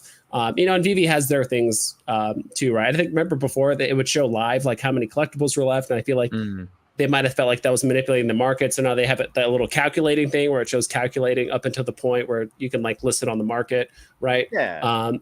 I think every platform kind of has their thing where it's like, it's okay, we could provide this information, but we think it's going to have an adverse effect to kind of how we want the platform to do. So we just don't think it's that relevant. Now, if enough people kind of gripe about, or if it's a big enough issue, they might change it. But I think every platform has their thing where it's just like, gosh, if it's just the one thing, this would have been so much nicer for people that are collectors or whatever it is. So, but I'm right there with you. It would be nice to know how many are left. So, I mean, you could always, I guess, be like one of those blockchain sleuths, kind of like OBD, right? Where you can just go on. There is actually there is Omi daily burn for Flow, and that's Diamond. Diamond is their Omi daily burn, and he is literally the blockchain sleuth. He knows everything about it. Follow the guy. You can message him. He'll like track something down. He is the guy that finds everything. So there's going to be people like that's just going to find it out the natural way, right? By actually scanning the blockchain. But it's just been really cool for mainly transparency, especially these new guys that maybe were turned off and with the BOGOs or whatever like that, or they didn't really see Cryptoids as a player in this game because they didn't have a marketplace. Like Pinnacle doesn't have a marketplace, although they did enable trading today, so that's a start. I think it's just for a one-day thing for now. But yeah, I think just having some type of number, but I understand where the manipulation may come from, because this is not what the platform's for. It's mainly for gaming, family fun, and a few other things. But yeah, it's super cool. And like I just kind of want to be a little transparent, because I know I can be a Cryptoids moon boy, but like between VeVe and Cryptoids, those are the two projects that I like the most, right? And I'm slowly getting back into McFarlane though. But D, you've been quiet about this. What's your insight on all this? No, I agree. Transparency as far as numbers, how many remaining and all that would be nice to know. I mean, it's not like really important for me personally, but yeah, there are people out there that care about like, especially after things are burned, how much more scarcer an item is, depending, and then that's how they go and put their money in these platforms. But for me personally, I don't really care. Well, when it comes to Cryptoids, regarding those numbers, I just want to be able to trade or buy the missing pieces that I don't have to actually complete a set and to hold them. And it'll just be nice to see like my collector's map just all check mark, like every check box is checked. Then I will know I finally did it. That's like something I'm gonna be aiming for. So yeah, that'd be cool. And as a reminder too, Hinano, we did give away one Cryptoid to Mr. Champ. So once we're able to do, Mr. Champ, you will get your Cryptoid. Have not forgotten about you, Mr. Champ. And you'll definitely get a good one too. We'll make sure we'll send you a 3-digit. So Nice. Let's go. And they're even more scarce now because the other ones got vaulted. Yeah, that's very true. But yeah, I think we've talked enough about Cryptoids. But yeah, like I was super excited about the project.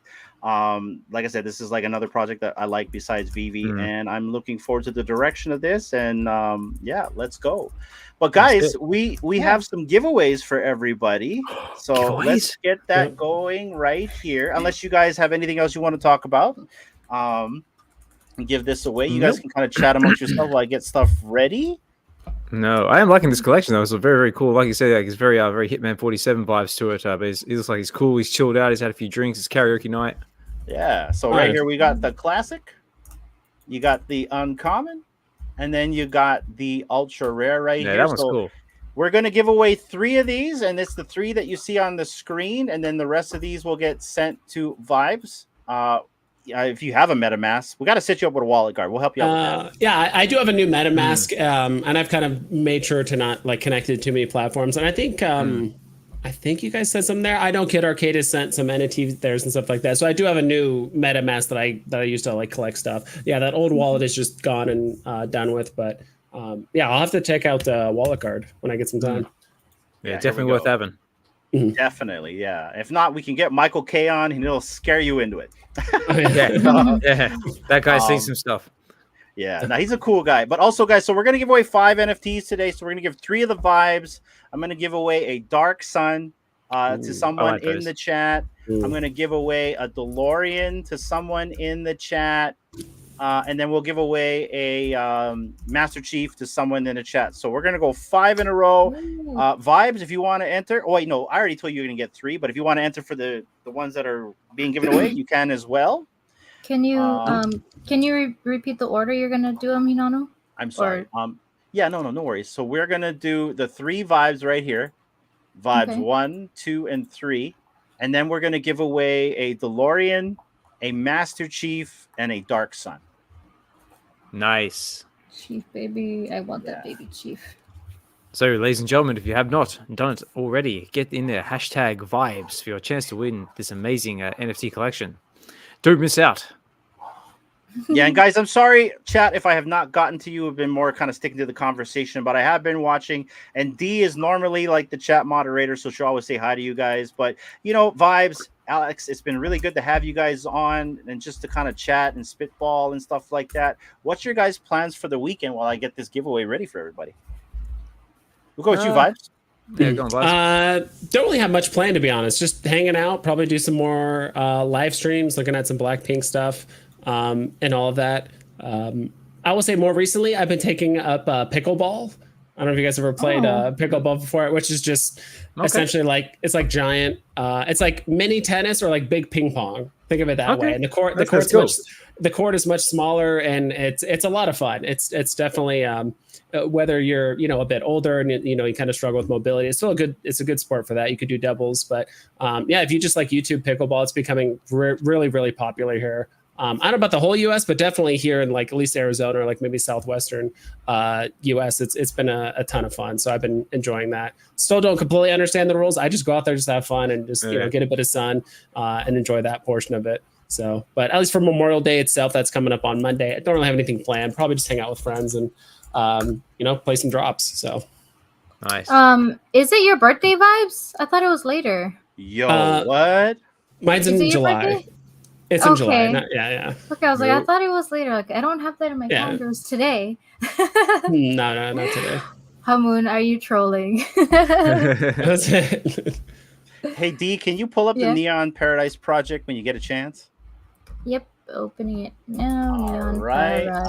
Okay, it looks like the giveaway tool is ready, you guys. So I'm going to give you guys one more chance, about 1 more minute. There's 75 of you watching right now. We got 28 watching on YouTube, and the rest is coming from X. Everyone, appreciate you for tuning in tonight. Give you 1 more minute to enter in the chat right now. Hashtag vibes. You can win one of 3 digital vibes right here, as well as a Neon Dark Sun, which is an iteration of Luke Skywalker as if he actually turned to the dark side. You get to win one of these Neon Baby Chiefs, which is an iteration of Master Chief as if he was a baby, because we're having one. And you get to win one of these cars that looks like a DeLorean. So nice. Those are the 5 we're giving away tonight, everyone. And I am ready to run this wheel, you guys, to win a digital vibes right here. And Alex, I am working on one of you as well. So really? I did one of Doctor Strange. I did one of BE, although I'm not happy. BE, if you're watching this, I'm redoing it. And I did one of Guri. And Guri, I made into a secret agent, and it's called Agent 415. It's pretty cool. Nice. I like that. I like that a lot. Mm-hmm. I like it. You like it a lot. All right. Okay. Let me end my screen here so then I can get the giveaway tool. The problem with the giveaway tool, it's got to be on the browser that I have StreamYards on. So It's not on the other screen of mine. So just a second, everybody. That's it. So last chance, ladies and gentlemen, get it in there. Hashtag vibes if you're Right. chasing There it in is. yourselves one of these Yeah. NFTs. There it is. There may or may not be utility with these later that I might offer. Who knows? But Ooh. who knows? Who knows? Who knows? But I'm right. excited. Now I got some stuff That's to it. give away later. That's Let's it. go. Current utility is awesomeness. It comes with unlimited awesomeness.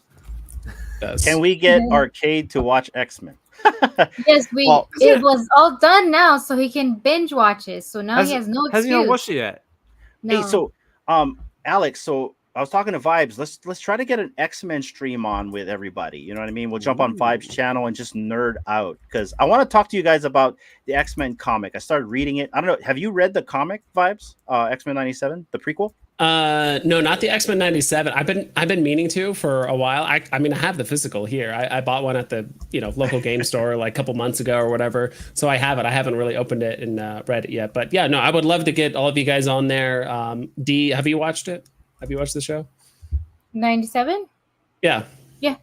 Okay, good. Okay, you're invited. All right, you can come on. Am I going to say the right You're not answer? That's the prerequisite. You have to watch the show to join. So I was just making sure. But yeah, I would love to. So Yeah, let's How do was it. that Let me know. season? How was that season finale, you guys? Like, without giving spoilers away, it was just phenomenal. I seen so much cameos. Oh mate, so much cameos. One word, epic.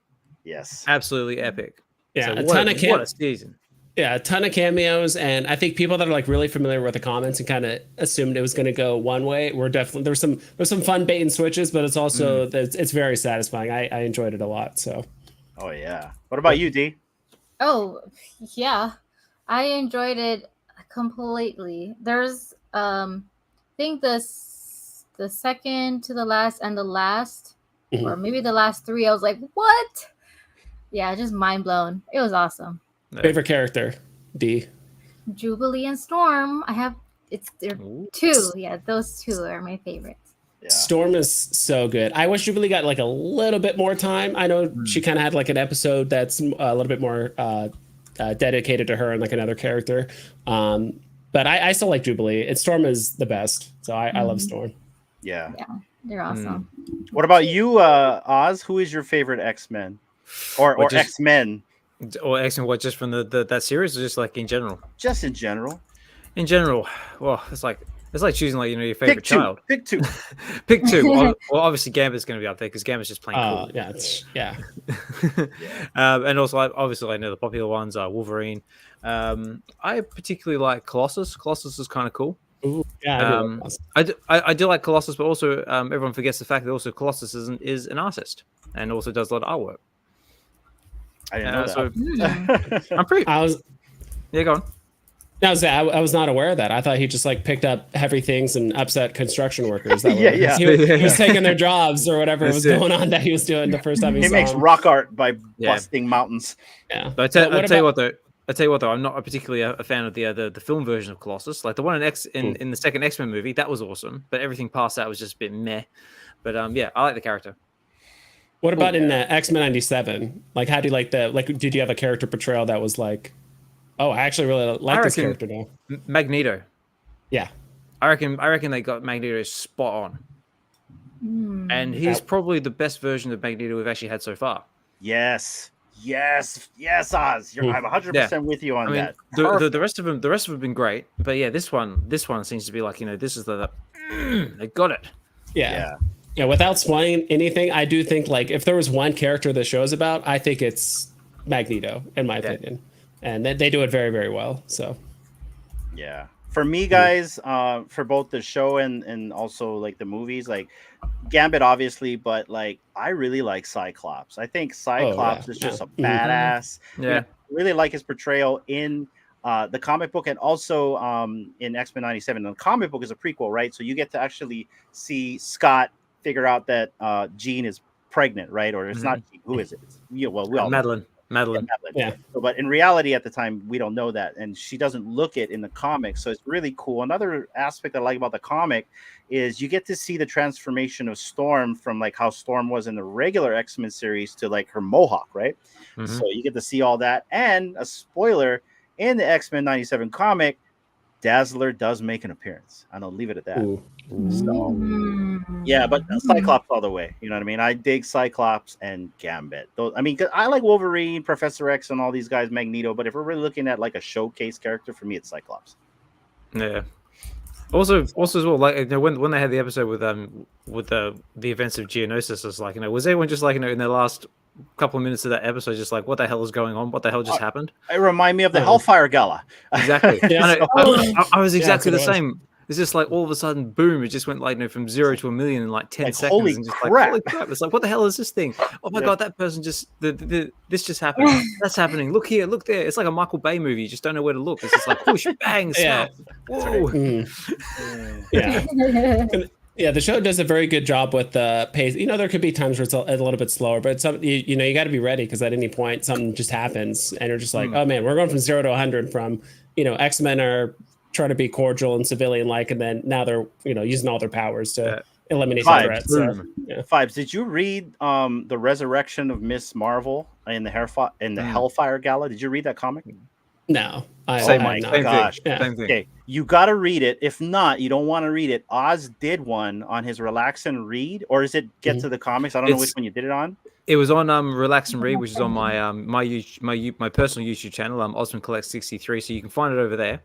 But yeah, it's exactly the same same vibe. It went like from a nice, chilled, setting everything up, and then all of a sudden, little thing here happening in the background. Don't spoil it for him. He's got to read it. I'm not. Or let him watch it through you, right? Yeah. Okay. Yeah. In fact, send him the link. I will. Click the link, bud. Click the link. It's safe. This one is safe. That's it. Okay. I will. Thank you. I will send you a safe link, and you can channel it through me, or find it yourself. But do it. Do it now. Yeah. Vibe. The comic is so boring in the beginning, right? Oz? Okay. Like, It does. It's like And then really boring, and all of a sudden you're like, "Holy crap! What is going on?" It's just like crazy. Yeah. It's a craziness, and it was Mask and Sleepin that suggested that comic in one of a Twitter space, because I didn't read it. I held it, right, and it's like Sleepin's like, "Don't tell anyone," but like, if you guys really want to read a good comic that's just gonna like blow you away, that is the comic to do it. So that's awesome. And it's long too. I had to do it in like 2 parts. It's 80 pages. Yeah, it's 80 pages. And when you think it can't get any more nuts, it gets way more crazy after that. You're like, oh my gosh, it's like genocide crazy. We'll leave it at that. But let's run this giveaway for everybody. Yeah. We have 22 people that want a piece of you, Vibes. So let's give it to them. Let's go. Good luck, everybody. Let's go. Let's see who's the first winner tonight. Who's our winner? The first winner is Kryptoni. Let's go. Awesome. Big congrats, Kryptoni.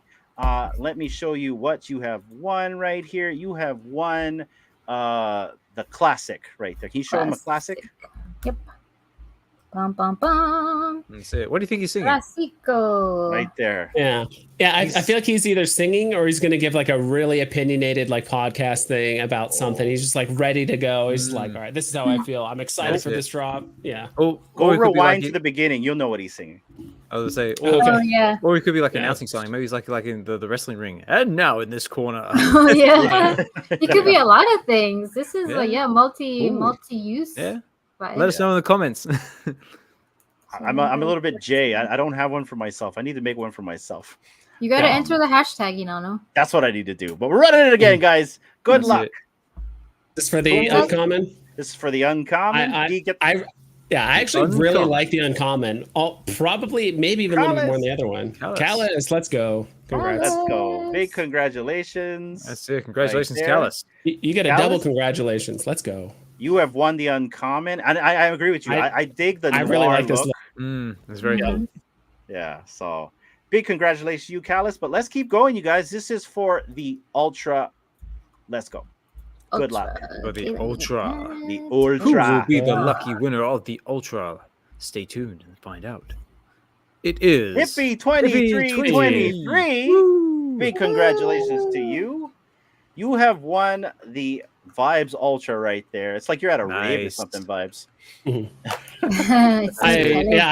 I'm ready to go. Yeah, you went to a rave like it was ready to party a couple months ago. He was raging. All right. D, pull up the DeLorean. We're gonna give that one away next. Future. Was Right. that It was a classic. Future classic? All right, and here we go. This is for a future DeLorean, or as I like to call them, the classic. The classic. Classic. Who gets the classic? Hey, UK UK Germs. Never Germs. heard from you Germs. before, but congratulations. That's it. Out of the UK, my side of the pond. There Very we Yeah, go. they were here last time. In the Yeah. chats last Well, live. They Big came back. congratulations. Thank you for coming back.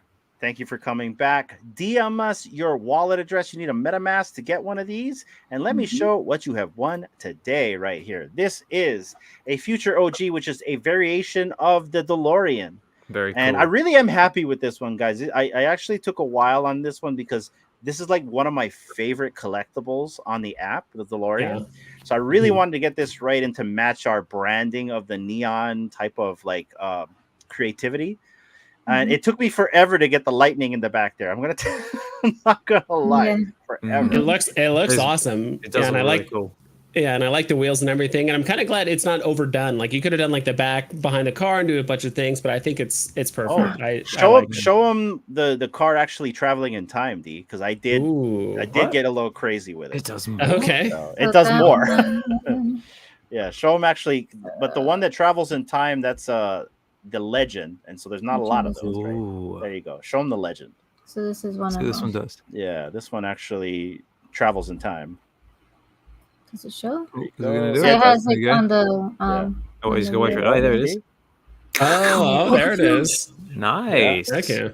Yeah. Travels in time. Like doesn't do too Wait. crazy. It didn't Mhm. disappear because that's how fast it traveled. Yeah. That's And it. then there's the Disappears. uncommon variant.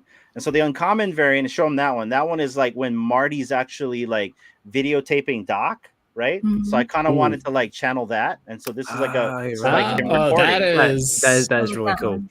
Yeah. okay. So this is like Marty behind the camera. You're making this harder for Vibes to choose one of his three. It's tough. It's Too many tough. options. Yeah. Too many options. Well, but Too anyways, many.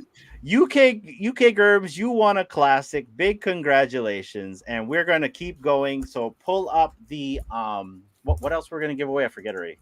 Oh, One of the Chief Babies and the Dark Sun. okay, Ah, this so two is left. for a Halo Chief. Let's go. Let's go. Good luck. The Good master luck. baby. The Master Baby. The mini chief. The mini chief. Ooh, Hamu! I like that. Let's go! Hamu! There we go. Nice one, Hamu. Oh. Congratulations, mate. Oh, that's All right. awesome. Because up earlier he said he wanted a Chief Baby. Show him the Chief Baby. Go. That's so And cool. and give him an ultra. He's gonna get an ultra. Oh, okay. Oh, there it is. Chief Baby. That's how you spell Chief, right? Yeah. Mhm. I before E except after C. There you go. Okay. It's the green one. Chief fun. Baby. This Hamun's one's the awesome. ultra? He deserves it. He deserves it. Oh yeah, I love Hamoon. Ooh, There you go, Hamoon, right there. And Big look, congrats to you. That is The cool. moon. Okay, that is This cool. is Hamoon right there. Yo, Look at the congrats. There moon. you go, Ooh. Hamoon. So just a quick one. I just see Acrolight's just jumped in the chat here. Acrolight, I sent you a little something on X a little while back from a giveaway that you actually won. I just want to know, did you receive it, and do you enjoy it? I don't know. Yeah. Let me know. Let's go, Hamoon. Big That's congrats, awesome. guys. Congrats, brother. All right, you guys. This is the last NFT that's going to be given away tonight. It is the Neon Dark Sun, which is a variation of Luke Skywalker as if he turned to the dark side. Good luck. Ooh, Last good luck, one. Good luck. Who's going to turn to the dark side with Luke? Ooh, what? It is Dr. Dr. Strange.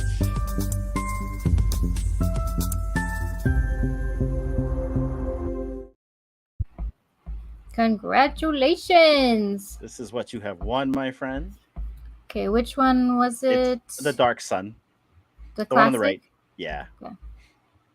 Okay, you get a So classico. that is Luke as if he It's very turned to the dark nice. side right there. And shout out to Doobs. Doobs was the inspiration for this. It was his birthday a few weeks back, and I let him pick 2 NFTs out of the Neon Paradise project, and he really wanted a Vader. And so I actually have concept art that I haven't minted yet that I'm thinking about minting as one of ones on a different collection, stuff that I just wasn't really happy with, but maybe someone else might be happy with it. Like this one, I'm not really happy with. There's actually a mistake in it, but I don't think you guys can see it, so I'll just shut up. But Yeah, I don't think they would notice until you tell them, and they're like, "Where?" I'm Yeah, looking. I'm looking. there's a mistake in this one. But big congratulations to you, Doctor Strange. So stoked for you. Let's go, guys. And Yeah, that is the congrats. giveaways for tonight's live stream, everybody. Let's go. Let's go. I also wanted to say, "What's up, Loco?" Loco in And the we chat. got Acrolite and who was the other one that just popped in? I just said hi to them. Oh, Fro Bro. What's up, Loco? Let's go. Yeah, look, it's been a while, mate. Yeah, and there we go, Fro. Hey, Fro, hold on. I gotta do it for Fro. Aloha. That's for you, my friend. And Well, Loco guys, just wanted. Oh, Loco just wanted to say, I really enjoy your spaces, so I try to be in there whenever I can. I get lots of laughs in there, so keep on doing them. Yes, Yep. keep on keeping on, you guys. And that's pretty much everything when it comes to talking points and giveaways, guys. So this is like a freestyle thing here, guys. Let me go first. So this weekend, I want to tell you guys we were watching Superstar Money yesterday. It was their latest video they did about the Blackpink drop. It was a bit spicy, Oh, yeah. spicy to a point where my TV died. Okay. Ooh. Oh no. Like Yeah. we That's were spicy. watching them, all three of them were talking. All of a sudden, it goes blank, and all we hear is Bones speaking. And I'm like, Yeah. I'm like, It's like, what the hell That's happened? good. You know what I mean? I can hear Bone Bones, shouted too loud from Canada. and he broke the jeez. TV. So, yeah, no, my TV broke after that. Our TV broke watching Superstar Money. So we're gonna go buy a new TV this weekend. Not sure what we're gonna get yet. And it's basically the TV in my office. We have TVs in this house, but I gotta replace this one right here. I've had it since 2007. I bought it for $1,700. It's one of those the first TVs that were 1080p and had like that smoothing and all that stuff. It was a really good TV, and Superstar Money killed it. Oh, jeez. It's only a It's matter of good time. For a second, I thought you said you were gonna have one of those like really old school. I call them fatback TVs, where there's just like they stick out Oh, like with 2 the feet. big ass. Yeah, I was like, don't tell me you got one of those Fatback. fatback TVs. Big, like rear I projection like monsters. big butts. Yeah, Yeah, exactly. But I mean, it is a holiday weekend, so you might get a Gives you cool a little Yeah, little discount somewhere. sales. Yeah. There might be. That's Yeah, true. hashtag blame John Robin. Yeah. I like that Nice. juju overload. Yeah, but that's what we're doing, guys. And then also, I gotta like head to Hilo. I haven't stepped in that shop in a while, so I wouldn't mind checking the guy out. Anything else that we have planned for the weekend, D? What else we got going on? Well, for me, I also have a graduation. My nephew, so my older brother, his oldest son, is graduating from the same high school I went to. So Oh, nice. go my high school. So I'm gonna Nice. go and give him some blaze, and yeah, hopefully it'll be in the evening. So hopefully it's not too bad because it's like the hottest town on this island. So I will not be going because she's right. It's like a hot box. Whenever you go there, their Right. football Yeah. field is literally like an oven, and like 100,000% humidity. So like as soon as you get out of the car, you're sweating Jeez. bullets. So I'm gonna pass on that. So if anyone's doing anything tomorrow night, I'm welcome to jump on a stream. But have a good time there, D, and give Yeah. everyone a hug for me. yeah, sure will. I'll take pictures. Wish you were there. Yeah. And what you got going on this weekend, Alex? What you doing today? What am I doing today? What's today? Saturday. So today I have got a daddy-daughter day because my son's going with the missus to a birthday party. So I'll probably do some stuff around the Nice. house, do some shopping. I got a lawn to mow. Probably do some more prepping for some more content creation. Like I'm doing some like loads of work on Get to the Comics at the moment. Got some Nice. got to do some thumbnails. I've got a lot of actually the channel itself has been well received. So I've got a lot of people in the pipeline, you two included, and also Vibes as well. You're welcome to come on as well if you'd like to come and read a comic with me. That offer's always there. Awesome. That's Yeah. cool. We're reading Batman. So, Yeah, Batman. Okay. they're doing. And do you still have to choose? Mhm. Recently, just had Doctor Strange. We just did a Blood Hunt #1, which I dropped yesterday. I know I missed that one because I was at my doctor's appointment. I Oh, gotta go no. watch it. Yeah, I gotta go and watch it. But I checked that out. Doctor and I had a great time doing that. Doctor really enjoyed himself. Before that was Daredevil #1 with Chris Severs. Chris had so much fun doing that. I mean, you can just hear it in his voice when he was being the character. It was amazing. Yeah. Yeah. That's keeping me rather busy at the moment. And Sunday I'm working in the morning, so doing a 5 till probably 11, 12ish. and that afternoon probably doing some more stuff on that, and getting ready for VeVe weekends, the X Space. So get some talking points together, but obviously that's not going to be too hard because there's loads to talk about. Lots, And that's basically my weekend. Yeah, in fact, I forgot Sunday, guys. I'm not gonna say who it's with, but we actually have an interview. Someone's gonna be interviewing us Sunday morning. Yeah, interviewing us. New content creator in the scene. I'm loving that, and I am 100% behind supporting anyone that wants to do this type of stuff in any way or fashion, whether it's video, whether it's X Spaces, or whether you're a blog writer. Any type of content, I'm 100% behind, and I would love to support anybody who wants to get into the fold and start doing stuff like that. This stuff with us. Yeah. So, Did you say it's a new content creator or someone who's just finding their feet? Yeah, and I don't want to say who it is because I don't know if he's trying to be surprising, but yeah, I think you guys can put 2 and 2 together if you start looking on the feed. But yeah, we got an interview on Sunday, and I'm looking forward to that. I said, well, like I'll put it out there as well. If there's anything I can do to help, so hit me up in the DMs and let me know. Yeah, I think he's been around, but he's just working on this portion of his channel. I see. More recently, I believe. Yeah. Very cool. Yeah. And it looks like right here, Kid Arcade is going to be watching X-Men 97. Kid Arcade, we want to do a stream where we can all nerd out about X-Men. Let's all kind of like congregate together and let's figure that out. Yeah. And let's do a collaborative stream and let's just nerd out on the stuff that we love to talk about. Let's do it. And also, like, time permitting, I will try and be in there if I can. Yeah, for sure. But guys, I don't really have any talking points. We're just freestyling right here. Vibes, anything that you want to discuss while you're on the program? Not really. I don't know. We could ask some silly questions or something like that. We can. If you guys have, I don't know. I was just like, I don't know. So I'll like randomly ask this question. God, what was it? And so Vibes also Arcade said he's down, and also Doctor Strange said he's down for the X-Men stream. So let's go. I'm down. I do want to do the stream soon. We might do it tomorrow or Sundays. I think the sooner we do it, the better, because I feel like the finale was just pretty recently, and it's like he won't be able to join us tomorrow though. Okay. Oh, that's okay. You guys don't need to stop on my part. I can always catch up later when I'm done with what I need to do. But yeah, go for it. We'll think about you in the hot box tomorrow. Yes, also, I'm sure. Just a quick one. Just while I got Kid Arcade there in the chat. Arcade, I sent you a DM on X a while back, and I'm still waiting for a reply. Please, calling him out. That's it. That's right. I know you're a busy man doing all that amazing artwork, and you've got a studio in the works at the moment as well. But if you are interested, or if you send me your wallet address, like I requested ages ago, I got a little something for you. Ooh, nice. Vibes. Another person who's really good at trivia stuff is Osman. Oh, really? Okay. Yeah. Yeah. I was gonna have a little bit of fun and do on the stream like either like a trivia thing, or we're gonna do like a tier list thing of like all the characters and stuff that. I want to mix it up, and I also thought about showing like kind of like a screenshot of like a scene in one of the episodes and kind of just get people's feedback on it, and just kind of like, hey, remember this scene, and just leave it open to interpretation. I'm just gonna show a screenshot and let people go with it. So what episode is this from? That's cool. As long as it's film, pop culture, all that sort of stuff, I'm fine. You ask me anything else, I'm probably no good.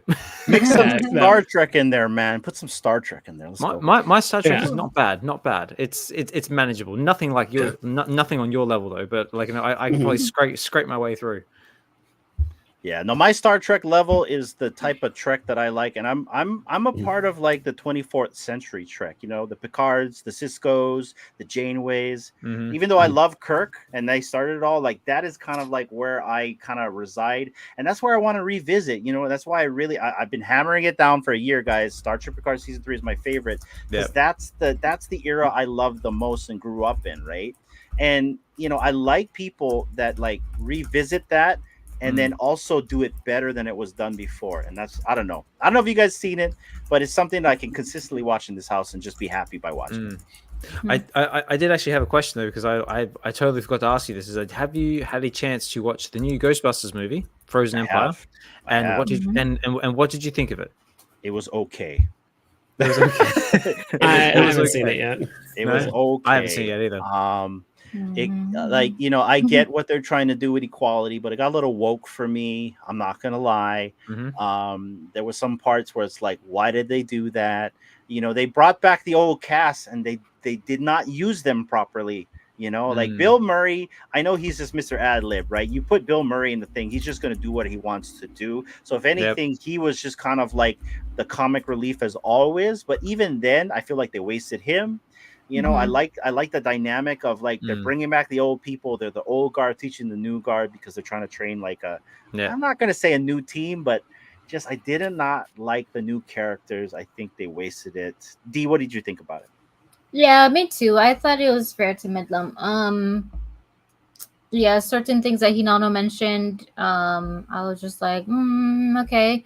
I definitely like the previous ones way more than it. Yeah, the first one is always the best one. So there's that. Yeah. Yeah, I agree with you, Jeff. I hate how they bring back the old people but don't use them or use them improperly. Yeah. Like, you know, Just like use them as star Afterlife power. was good. Afterlife was good because they brought the old people in at the right time, right? To save the day. In this Frozen Empire, like they just did not use them properly. They used them just to bring them. That's it. Yeah. Just star power. Star power. Yeah.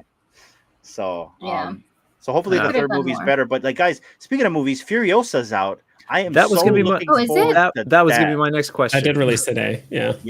Are you guys gonna go see it? Yes. I am really looking forward to it. I like I've grown up with like all the Mad Max films, so yeah, really excited to see how it goes. I mean, like this seems to be one of those films where you definitely have to watch it on the big screen.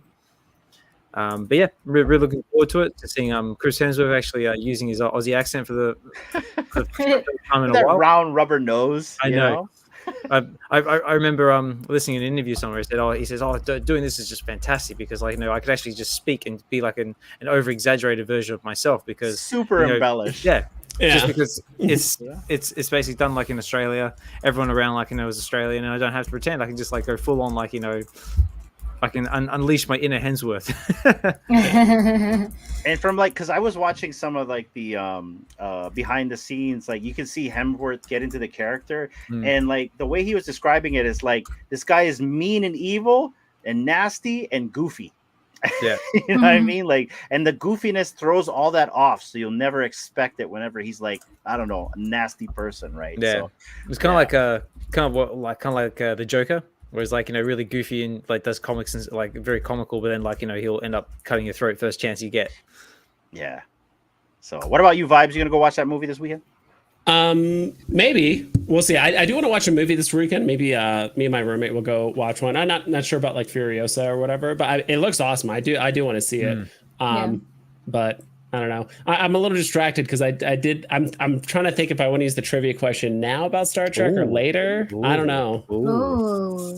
I don't know. I'll save it. He's like itching I'll save it. I'll save it. But well, here's a movie you guys should watch that's free on if you guys have HBO Max, and that's Dune 2. Dune is I really enjoyed it. If you guys watched the first one, and yes, guys, Dune came before Star Wars, just saying. Yeah, it's really good. I do like the older one more than the newer one. I do like the new characters. I do like the direction. But have any of you guys seen Dune 2? Oz? Not yet. No, I've seen the first one. And yeah, first one was it's just life content creation, just everything in between. But yeah, I've seen June the first June movie, really good. I really enjoyed it. This one, June 2, I've been told basically picks up like directly after the first one. Yes. And yeah, it's got really good reviews, really highly rated, and I'm excited to see it. It's got a few new faces in there as well. The cast looks solid. Like I said, yeah, just trying to get around to it. But yeah, it is on my list of things to watch. I also just saw a comment as well there from Kryptoni saying that the new J-Lo movie on Netflix is decent. So that was another one I was sort of umming and ahhing about checking out. That was something, right? Yeah, I think it's just called Atlas. Yeah. Atlas. She's such a weird person to be in there, though, right? Like it's kind of like she's driving a robot, right? Basically, yeah. Yeah. It's like, J-Lo's like has some very sort of hit and miss stuff in the past, so I might check it out. We'll see how we go. Yeah, but, I've seen the first Dune movie. I liked it a lot. I actually got, weirdly enough, so I got introduced into like the Dune universe or whatever you want to call it, way back in probably early or like mid 2000s. I used to play a video game called not Empire of Doom. No, it was called Emperor Battle for Dune. It was made by. That's it. That's it. So it's made by Westwood Studios. It's the same company that makes like Command and Conquer and all those games and stuff like that. And I remember I played that game and it just like blew my mind. I'm like, this game is so cool. Yeah, you build all these bases, and that's where I learned about like the Fremen and the Sardaukar, and they added a third faction that's not technically in the lore, but I think they just did it for like game balance, so it's a bit more like the Ordos faction doesn't exist in like the book or anything like that, but they just added it for balance reasons, and I enjoyed that a lot. So I kind of going into the movie, I kind of knew quite a bit, and I did get interested because of the game. So I kind of dug into the lore a little bit, like through YouTube and stuff, but I haven't read the books or anything like that. It's extensive. It's got a really deep mythos.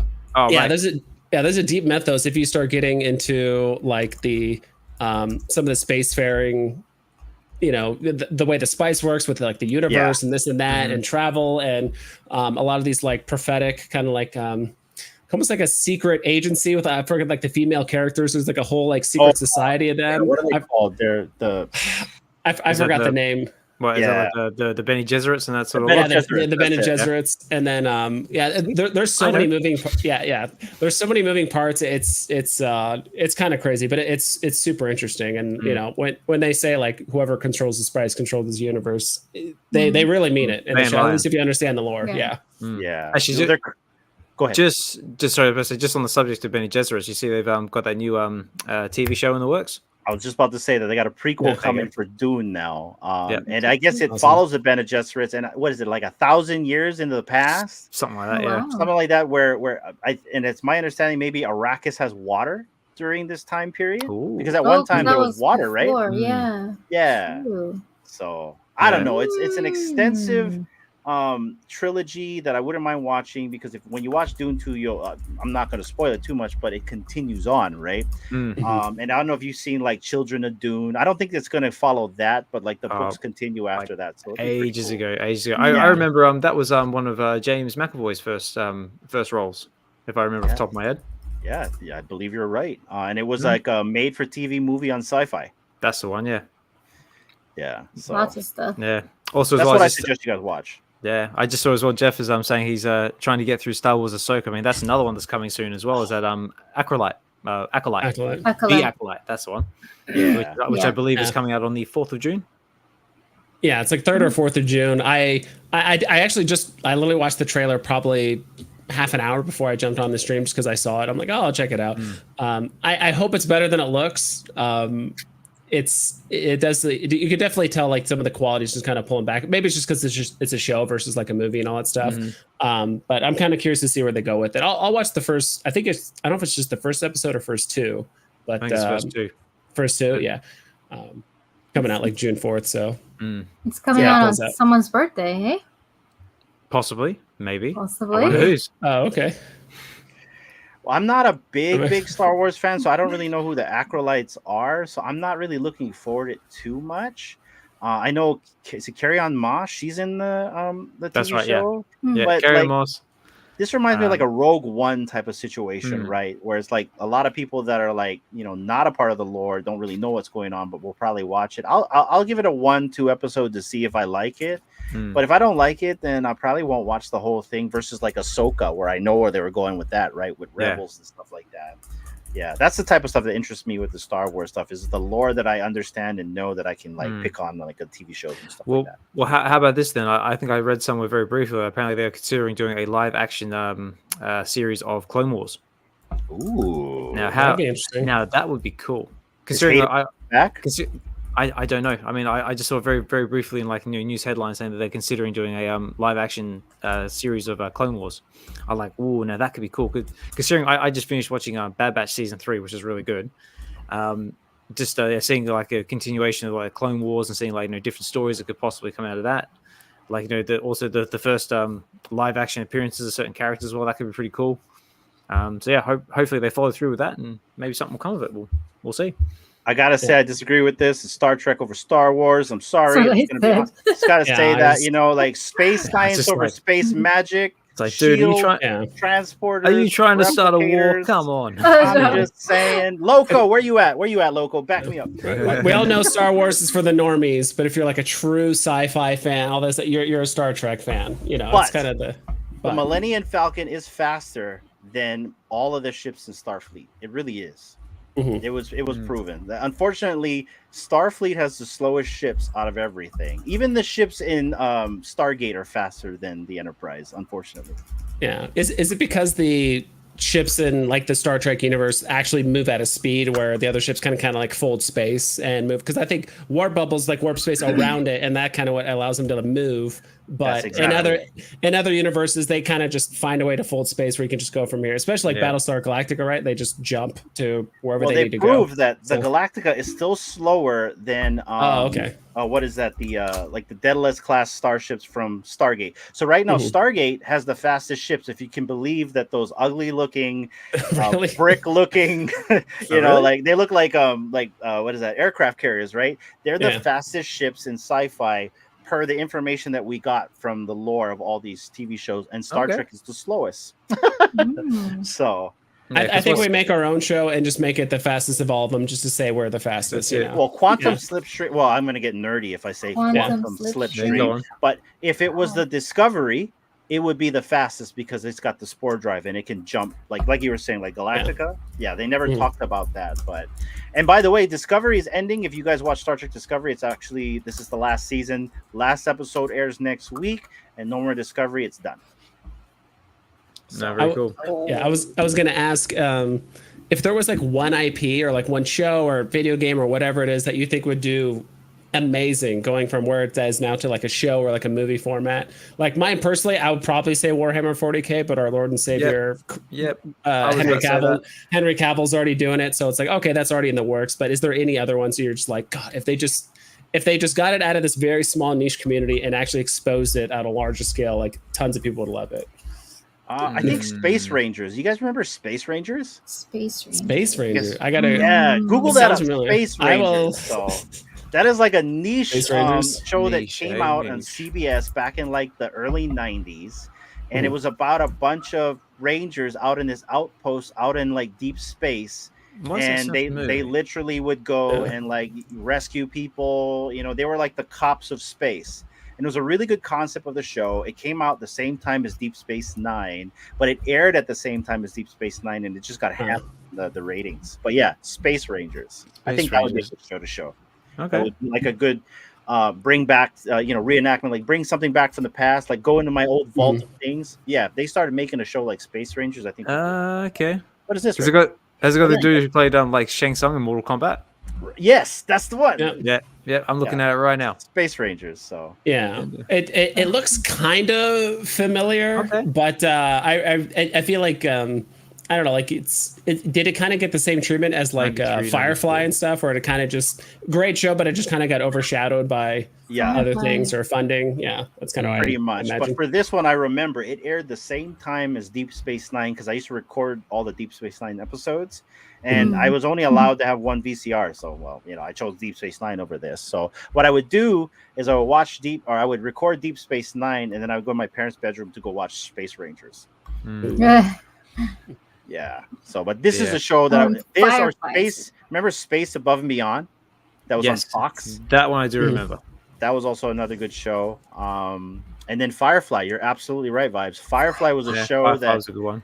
That really got me in the heart. And then they had a movie, right? The Serenity movie. They kill people in it. That pissed me off. And then it stopped after that. So. Yeah. What about you, D? Is there any? And it could be anything. It doesn't have to be like another show. That guy just can. It could be like a video game character or whatever it is, or whatever you want. I can't think of them right now, but I agree with what you guys have said because I do love those shows and movies that you guys were just bringing up. There's another one too that I think you have the whole DVD set. Sliders. Yeah. Sliders is good. I didn't finish that one. I'm like, I still need to finish that one. Oh man, that show went through so much development hell. So that was one of my favorite shows, and I think Slider is also in the chat. But like they couldn't find their footing, and then the cast changed. I think after the third or fourth season, and then they went to some weird Cro-Mag like storyline where aliens were controlling the slipstream and the timer and all that stuff. But that would be a show that would love to see them bring back Quinn Mallory, right? Like maybe show an older Quinn Mallory that comes back through the vortex, and it's the guy that played Quinn Mallory, and Yeah, I then think there's it's like Jerry maybe O'Connell? his cousins or kids, Sure. find his old like stuff, and they go through that. But that would be like another maybe. cool show to have. Yeah, his name is Jerry or Jay. I know. Yeah. Just Jerry some of those, O'Connell. it was Jerry O'Connell, the guy from like O'Connell. Scream, Piranha 3D. That was a good one. Stand by Me. Come on. Oh yeah, Stand Stand By Me. Yeah. About that. Of course it was. But just like on the subject of gaming and TV shows, Fallout. Say Vibes. Have you watched Fallout, and what did you think of it? Because I thought it was brilliant. Absolutely brilliant. I've only seen the first 2 episodes. Thanks for I need to watch it. I've only seen the first 2 episodes, but I need to watch it. I have played a lot of Fallout 3 and New Vegas. Played a little bit of Fallout 4. I do want to go back and probably play on Steam or something like that. Fallout like 1 and 2, just to say I played it, or at least gave it a shot. But so I like the show so far. I just got busy with stuff, but I do want to watch it, finish it. So. Oh mate, it is brilliant. If you play the games, there's like so much game reference in there. It's like, and also they have a working Pip-Boy as well. So basically everything that Pip-Boy does is that you can basically do in the game. I dig it. Yeah. Really cool. It looks awesome. I'm down to watch the rest of it. I would say or was that it, Osman, or did you have another one? Just that one? No, I was going to say, just going back on what you were saying before about Warhammer 40k, and that's another one I reckon they could do so much with. Oof, that's going to be. I don't know how kid friendly they can make it, because it can get pretty brutal in some areas, but that's another universe they could do like loads with.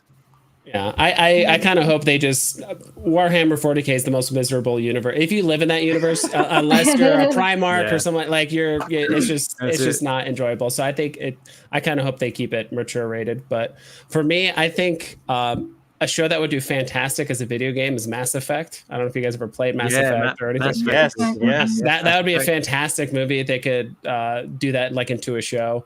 And I'm trying to remember the other one too. I don't know if it was like another game. Oh, Metal Gear Solid. If they could do Metal Gear Solid and get Hugh Jackman's a bit old now, but they had another character or actor that looked like him. You could do it. Yeah, I think a lot of people. I mean, people talked about this like 5, 10, 15 years ago about Metal Gear and like who'd be the best Solid Snake, and I think Hugh Jackman was like number 1. But there's a lot of other actors too. So I think if they change those characters or those storylines into movies, I think they would completely take off. And there's a lot of other good shows in movies too. So what about something like more like on the fantasy side, with maybe like Elder Scrolls, like like a Oblivion or a Skyrim, something like that? That'd be pretty cool. Zelda. Yes, Zelda. Yeah, Zelda's another good one. Yeah. Yep, Zelda's great. And then I'm more of a Morrowind fan, so I played a ton of Morrowind when I was younger. Same. The world is just nothing matches it. I still remember to this day pretending to be asleep so my parents would go to bed, and I would sneak out of my room and play my Xbox. I kid you not, from like 1 a.m. to 4 a.m. and I would go back to sleep before my parents would like wake up and just walk around and just kill creatures and all that stuff. So it was tons of fun. I love Morrowind because it was my first introduction into like massive open world RPG type stuff. Like it was the first game where I was like, so what? I don't have to follow like a cool storyline. I could literally just walk in a direction and anything could happen. I was just like, this is just like, it's like mind blown. Yeah, that was one of the first games I really got into just exploration. It's like, all right, I just pick a direction and go, or I find something cool on the map. I'm like, I'm just going to go there because it seems cool. Or it's like, I just want to walk over there. And then you go to the point where there's just creatures that are just way too strong for you. So you either avoid them or, you just, because, sometimes it's fun kind of avoiding those creatures and finding a way to turn invisible and like steal an item at the end of the cave and then come out and you're like, whoa, I got this thing. And, I was able to, even those creatures stronger than me, I was able to outmaneuver them. So it definitely invokes a lot of creativity and just fun open world, exploration. I like this conversation, you guys. And speaking of open world exploration, I'm going to go back to Star Trek because if we're talking about a video game that should be a movie, it should be Star Trek Resurgence. And so I think I was telling you this yesterday, Vibe. So it's a role-playing game that you can choose your own adventure. And I think there's like maybe 4 or 5 different versions of where the story can go, depending on which options you pick, because you play 2 characters. You play the commander of the Resurgence, and I think she's a Cardassian, and she comes into this big diplomatic dispute between 2 warring factions. And then so you have a little bit of like, say, negotiation. You got a little bit of like, now you got to command the ship. You got to like fight different factions. And then there's an old Star Trek villain that shows up Riker shows up. Ooh. Progenitor stuff Ooh. happens in this whole thing, and it's just kind of crazy. And I would love to see the game be a movie, because in reality the game's a movie, guys. You're literally like watching a movie, and I think there's a gameplay to where you don't have to do anything, you can just watch what happens. But I like to participate. But that is something I would love to see in Vibes. You would love this because it happens around the TNG era. You know, this is like around the time where Nemesis ends. And so this is the storyline after Nemesis, and then you see Riker show up in the Titan, and it's really cool. So I would love to see them do that. Another game I'd love to see them bring to the big screen or TV is Secret of Mana. That would be a really cool game right there. And then our NFT project has been inspired by the video game Island Adventures. If you guys ever played that on NES, so yeah, that sounds familiar. But again, Secret of Mana, that's another one I lost loads of my life to. Oh gosh, yeah. And it's kind of like Resurgence. It can go anywhere with that game, right? Depending on which path you choose or which vortex you go into, or which character you play. So I've kind of found myself weirdly enough more recently, because I still play games and stuff occasionally, like kind of circling back around to like single player games. For a long period of time, it's the whole landscape of gaming has changed so much. I remember playing video games 15 years ago when the internet was, relatively new and all that stuff. And I remember playing Xbox. Playing Chrono Trigger. Yep, that's another great one. Yes. Turok, dude. Turok would be. Oh gosh, awesome. Turok. Yes. Yeah. Now we're nerding. Now we're nerding. So yeah. I lost my train of thought. What was I? It's okay. It's okay. So guys, let me shift this. Okay. So like sequels that they shouldn't make that I really want to see. I would love to see another Back to the Future movie, a number 4. It will never happen because Robert Zemeckis said as long as he's alive, he will never give the rights to any studio. And then when he dies, in his will, there's some kind of clause that says a specific person in his family has to like okay the fact that they ruin his trilogy, right? Because it really is a perfect trilogy. But I would really like to see what happens after that. What does Marty's kids do, right? Where someone has to have the designs for the DeLorean, and if they do, did they build it? And what happens if you have a time machine, right? You can do some stupid things. And I would love to see a storyline where they take the DeLorean and they do something with it to where they screw things up. That would be super cool. What do you guys think about that? Yeah, well, I mean, like the last story of the DeLorean, it got taken out by the train, didn't it? It did, but there's got to be designs of it somewhere, right? Well, I'm just thinking somewhere in time. Well, I'm just thinking, like, because it got taken out, like, in like was it like Western? I can't remember the year, but there must be fragments of the DeLorean scattered like through the timeline. So maybe someone's. Well, in 1985. So like at the very end, it got like destroyed in 1985. So in 85, there could have been like maybe the NSA came and picked up all the pieces, right? And maybe it's in Area 51. I don't know. My mind's going crazy. Yeah. Someone's found themselves a flux capacitor or like, the little fusion thing or whatever it is. They've like, been collecting bits like, throughout the time and been like slowly constructing it or making it better. And then all of a sudden, like, they get back into time travel. Things go haywire. Maybe some monsters or something come through a portal. And then Doc shows up in the train to save the day, right? But he's like really old, so maybe his kids. I don't know. I can see that. And with time travel, anything's possible, right? So they can always find a way to. Yeah, that's what I would love to see. But, very cool, guys. It's been fun nerding out. Go ahead. Yeah, so I was just going back to Device's point about games. Like gaming landscape has changed. Absolutely, like this is back in the day when you actually bought a game, you actually got the full game, and that was it. No download patches, no upgrades, no nothing. That was basically just the CD. The game save state. No. Oh mate, no save state. The amount of times I just about broke my TV and my Nintendo, because this is the original Nintendo where you can't save anything. Oh my god, like playing like Double Dragon 3 or something, like, you get all the way to the end. Mega Man would piss me off. Yeah, you get all the way to the end boss. You've spent all day sweating your ass off, like, dodging, jumping, you get right to the end. He's down to this much health. You're down to this much health. He puts that final blow in and kills you. Oh my god, it is like the most frustrating. It's like the world literally just imploded. You're like, no. Yeah. Oh yeah, that Castlevania. I got to point this out. Atem, isn't there an extra DeLorean in 1885? The one in the cave, maybe the cave, the Gov found. Yes, I. This is like the biggest plot hole that I've been saying for like ages. The damn thing has been in a mine this whole time. You know what I mean? You can always access it and then put it back later, right? Do the Bill and Ted thing, right? Why don't they do that? Bill and Ted. right. There is another DeLorean in a mine. So, That is it's possible. It's possible. very good point. Yeah. Yeah, I didn't think of that. Yeah, the point I was going to originally make, I guess, was because back then there was no internet, right? So That's right. to be honest, like everyone's kind of bad at video games now, but with the inception of like Twitch and YouTube and all that stuff, like I feel like there's way more people that are gaming to be good rather than to like have fun. I think there's a lot of like kind of quote unquote sweaty gaming. players. Yeah, just a lot of competitive gaming. And I remember back in the day I used to play with my friends, and we would kind of talk trash and all that stuff, but we didn't care too much like how much we played. But nowadays it's everyone's real. There's a lot of really good kids out there. There's kids out there like 12 years old beating me in shooters and stuff because they go home and they watch their favorite streamer play for 6 hours and they watch an online guide and then and there's a patch update and this is the best gun to use and this, like, back in the day it was just kind of like play what's cool, do whatever. And I still remember buying a guide, or my brother bought a guide that was like this thick. It was the Link's Awakening book, and it was that was a thick book, and it showed all the dungeons and all the rooms. Like, this is where you go. But it's like that probably came out months after the game. Now there's like guides that the game isn't even out yet. Game Genie, remember Game Genie? Yeah. Oh yeah, Game Genie. Yeah.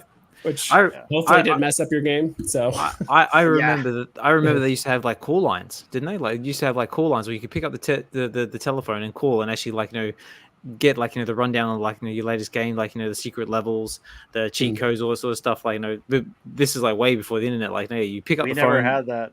We didn't have those. Oh, you didn't have that? Wow. No. Oh, mate, I mean maybe movie phone. Yeah, it was great. Like it'd be like on the back of the magazines and stuff like that, like saying like play this game, ring this number, get like the tips on how to get like the secret dungeon and all that sort of stuff. Huh. Where's these days you just Google it or YouTube it. Retro game, favorite retro game, anything that comes off the head. Vibes. Got to be the X-Men arcade game. You got to play it with your friends and all that stuff. The animation was awesome. And there's a lot of work that went into that game. It's insane that like Konami made this arcade game. It's all based off this one episode that aired at the pilot, and then it just never took off. But I always liked that game. So it's good memories with me and my friends and my family. We used to play together. Nice. But you, Alex? What have I got? Either Street Fighter, Turtles in Time. That was a good one. And Simpsons. Yeah, Simpsons is fun. Simpsons is a real good one. And there's just like loads. But yeah, like all the big titles: Street Fighter, Mortal Kombat, Turtles in Time, Donkey Kong, all the good stuff. Yeah. If we're talking console, I remember going to my cousin's place. He had we played Mega Man on his Super NES and stuff like that. I would say those are probably like my retro games. Yeah, Super Nintendo's mine, definitely.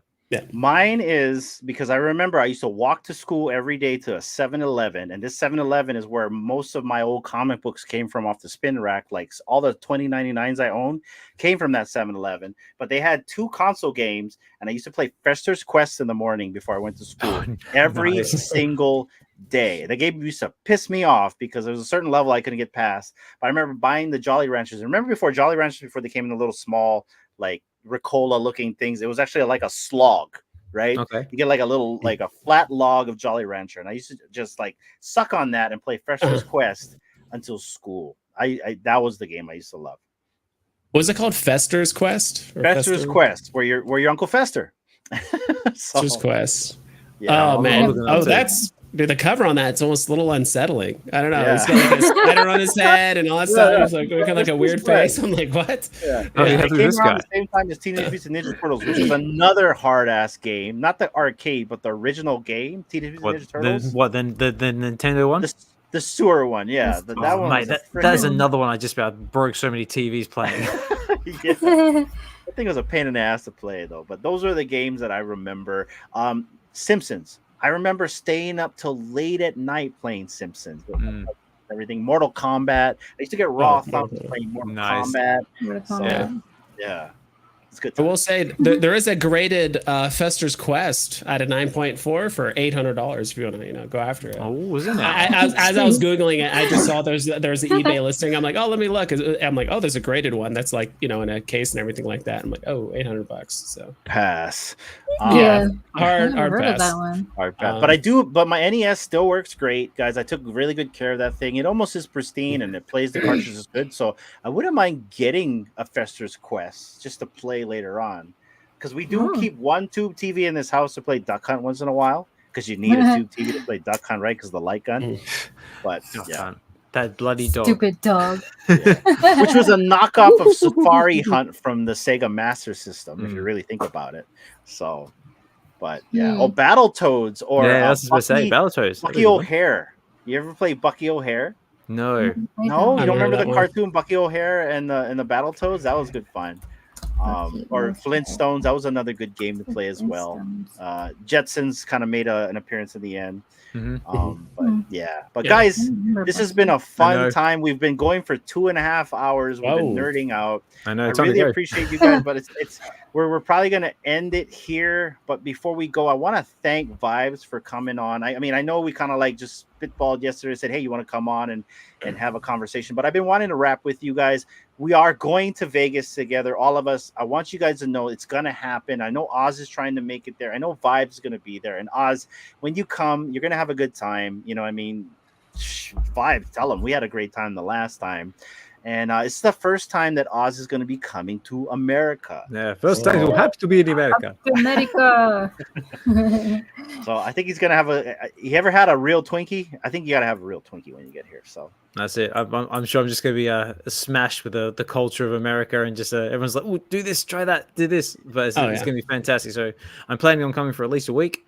But yeah, we'll like I said, we'll organize something. We'll make it happen. And like I said, I am busting my ass at the moment to try and get the funds together to get there. And so far, it's looking good. I just have to, do the last little push, and then start booking some flights, accommodation, etc., and then we'll do it. Yeah, and Jeff said bring some Vegemite when you come. Vegemite. Just well, are you coming, Jeff? Are you coming to try the Vegemite? That's it. Oh, I'll make you a Vegemite sandwich. Tomorrow, Jeff, we're going to be doing an unboxing later on. I didn't want to do any tonight. So, yeah, but we have some cubes that we're going to open tomorrow with our daughter. So expect a live stream sometime tomorrow night when Dee comes back from her hot box. So, so it's going to be kind of okay. Yeah, it'll be one of those late nights like we did last time. Atem, I will be there for a week with the wife. Let's go. Nice. We get to meet. Excellent. Yeah. All right. So, nice. Acrolite, are you coming? You coming, Acrolite? Hopefully, everyone's coming. I want to meet as many people as unboxing, possible. but not the Vegemite. So, yeah. Well, guys, this has been a fun stream, hanging out with everybody tonight. I really appreciate everyone for tuning in. We got 80 people watching tonight. Appreciate you guys for hanging out. Vibes, always a vibe having you on. I hope you like the NFT collection. Give me your wallet address. We're going to send you the rest. And let us know about the stream you want to do with X-Men. I am down. And close it out. Thank you guys so much. The whole NFT thing about me, that's absolutely amazing. So thank you so much for doing that. Maybe I'll have to actually start thinking about some cool utility stuff I might do with it. And no, I love this. I kind of love just jumping streams. It doesn't matter if we talk about VeVe or other projects or platforms, or we just nerd out about video games, movies, shows. I like it all. And I think that's the whole point of all this, right? It's just us connecting together about nerdy stuff or things that we all have in common. Doesn't matter, the way you look or anything like that, or what part of the world you're from. Like, we can always connect about Star Trek and Star Wars and this video game and that thing. There's so many more ways that we're connected than we realize. And I think that's what's probably the most enjoyable part about the community, in my opinion, is, I'll mention something and someone's like, oh yeah, I also played that game. I'm like, oh, that's so cool. I had no idea. It's like Battletoads and this and that, or this game or that show. So it's like, I get more excited about that, finding out I have something else in common with someone else, because I could just nerd out about it. Right. So, but no, thank you everyone for watching. Please, check out Osmond Collects, keep watching the Uncommon podcast. And I'm looking forward to more NFT drops from you guys, and looking forward to utility and you guys getting monetized through YouTube. I think that's, once that happens, great things are going to come. So I'm excited. You guys are going to have fun when that happens. You guys are going to have a lot of fun when that happens. Trust me. And thank you, Vibes. We really appreciate that. Oz. Yeah, thanks, man. Final words. Final words. Well, if you have not done it already, like, comment, subscribe to this amazing channel, the Real Uncommon Podcast. With Hanano and D, these guys right that way. There we go. Amazing members of the community. And basically the buys pretty much summed it up really well. Just enjoy the collecting journey, connect with others, get out there, like, comment, subscribe, support everybody. Hopefully, I will catch you all over on VeVe weekends on the X Spaces. Check out Get to the Comics as well if you get a chance. I will get all of you lot on there at one point. Oh, there it is. There. Thank you very much, D. what are we up to? 20 subscribers. Woohoo! I got 20 subs. Yay! Subscribe, guys. Yeah. Subscribe. Like I said, there's only three there at the moment, but I do just have more. did it. Yeah, 21! I didn't realize I wasn't. No, thank you I very got much. you too. No, that was There the you go. podcast. That was the podcast that wasn't subscribed. I'm Okay. subscribed. Oh, okay. But no, yeah, stay tuned. Yeah, they've got a lot coming from that channel. A lot of ideas as well in the pipeline.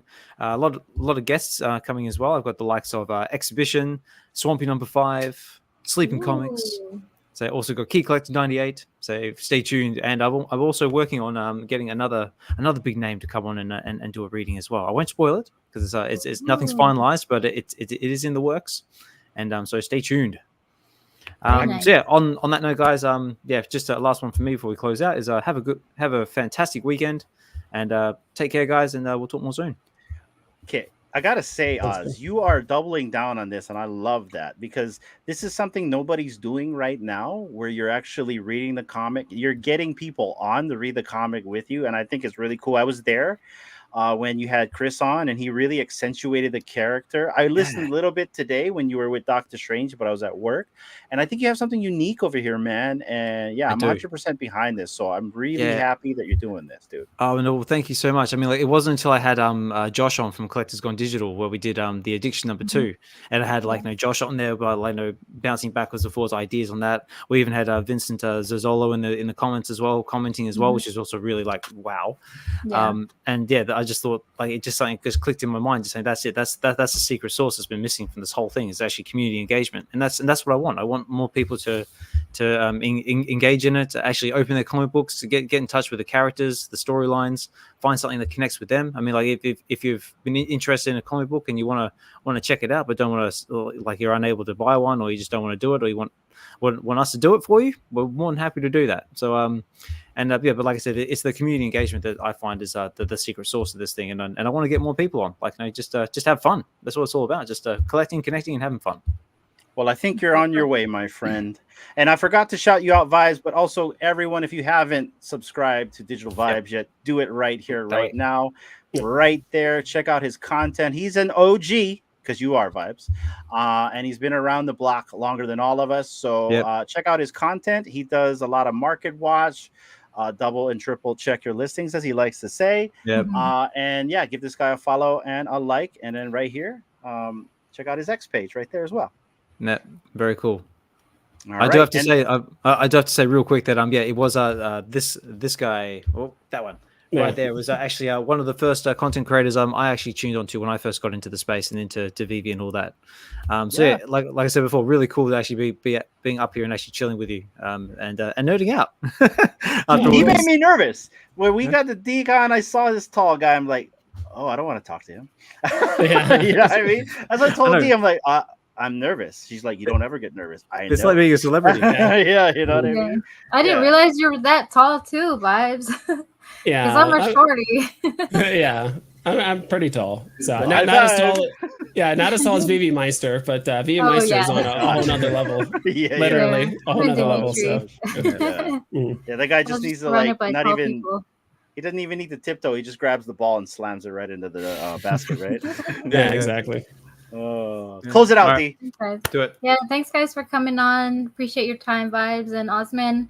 I appreciate everyone in the chats chatting with us, and congrats to all the winners. If we don't have your wallet address, please DM me on X or Discord at D1andOnly_, and we'll send out your winnings soon. Hopefully sometime this week, if not tonight. Everyone just have a safe and wonderful weekend. If you're celebrating Memorial Day weekend, have a long weekend. And we'll catch you guys later in Spaces or on someone's stream. D, talk a little bit more. I want to show people something. Ooh. Okay. Wait, there's more. Keep engaged. Yeah, keep engaged. If you can't, I can. Just going through some of the chats. Jeff says, Vibe's been around. Yeah, he's been around the block. Chris says, great show. Tim, thank you. Yeah, I'm so excited to see everyone that will be coming to Vegas. It'll be my first time to Vegas, and I just can't wait to see everyone. Mm. Like the people that I saw from afar at Decon Anaheim, like now this time around, if they do come, I'll actually like know who they are and meet them again in real life, which is gonna be so cool. Ooh, what's this, Hinano? What is So this? guys, these are called paradise moments or Pacific moments. I'm sorry. I think that's what I'm calling these, right? Yeah. Pacific Yeah. moments. So these are real footage. This is real footage. This isn't like plagiarized or taken from somebody else. This is real footage of D and I when we recorded around the island. We've minted this as an NFT. And so this is basically Hawaii trapped in a bottle of time for you guys. And so this is going to be a raffle ticket. We're going to do a raffle for you guys. So this is going to be like $10. You buy the NFT. The NFT also comes with utility in the UCBC, and you guys enter to win some slabs that I got from Kenobi's show. So I'll have more details on this. These have already been minted already. They're hidden, by the way, so you guys can't see them. But I got 3 of these, and they're basically iterations of the island, and we're going to be doing more of these. We're going to show you the volcano. I will be diving with the GoPro underwater, and we will show things like that. But this is our new NFT collection called Pacific Moments, where you guys will have moments of time in Hawaii on the blockchain. What do you guys think about that? Yeah, that basically sums it up right there. I'm just trying to stop my jaw from falling into the ground. Just saying that the level of creativity and art, and I didn't even know this was even possible. I'm just like, wow. Well, that's all I'm going to say is wow. The legend comes with sound.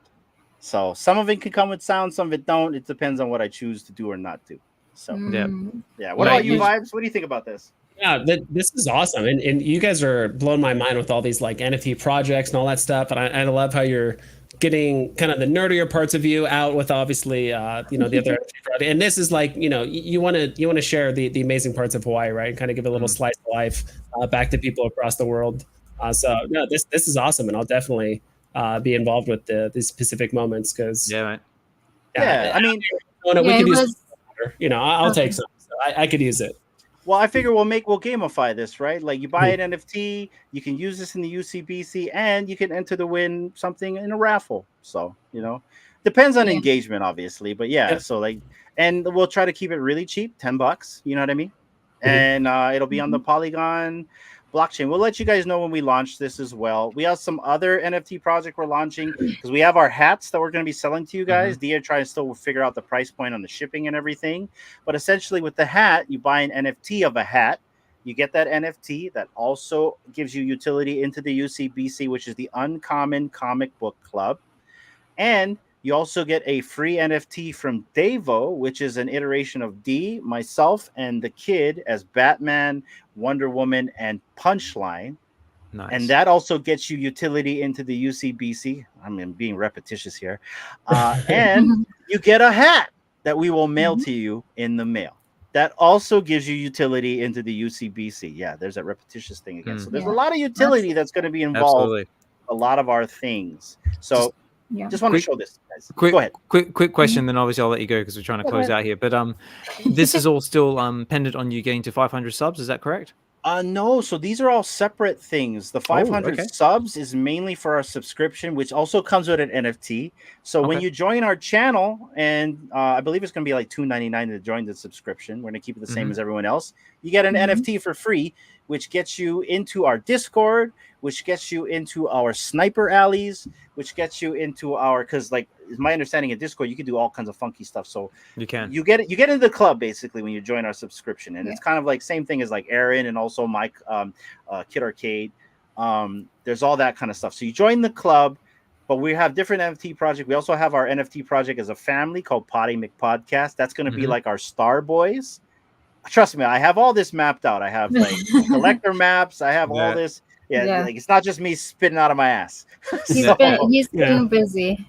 I've been busy. And we're gonna have a lot of fun. But like mainly for the Uncommon Comic Book Club, that all happens when we hit 500 subscribers.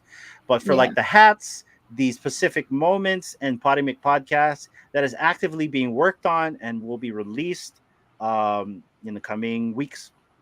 Yeah, and this specific NFT, the Pacific Moments, We actually started a separate channel like when we first got into the Web3 space and stuff. And during COVID, we started a channel that we wanted to like kind of showcase like parts of the island with everyone. But then after thinking about it, we didn't want to like dox certain places, and we were so advised not to go forward with that. It was called Life in HD, and we did one episode, and then we were kind of like suggested that maybe that's not a good idea because the internet, and so we took it down. It's yeah, so we're not going to do that anymore. Even this beach that you guys are looking at, this is like freaking miles away from our house. You know what I mean? Yeah.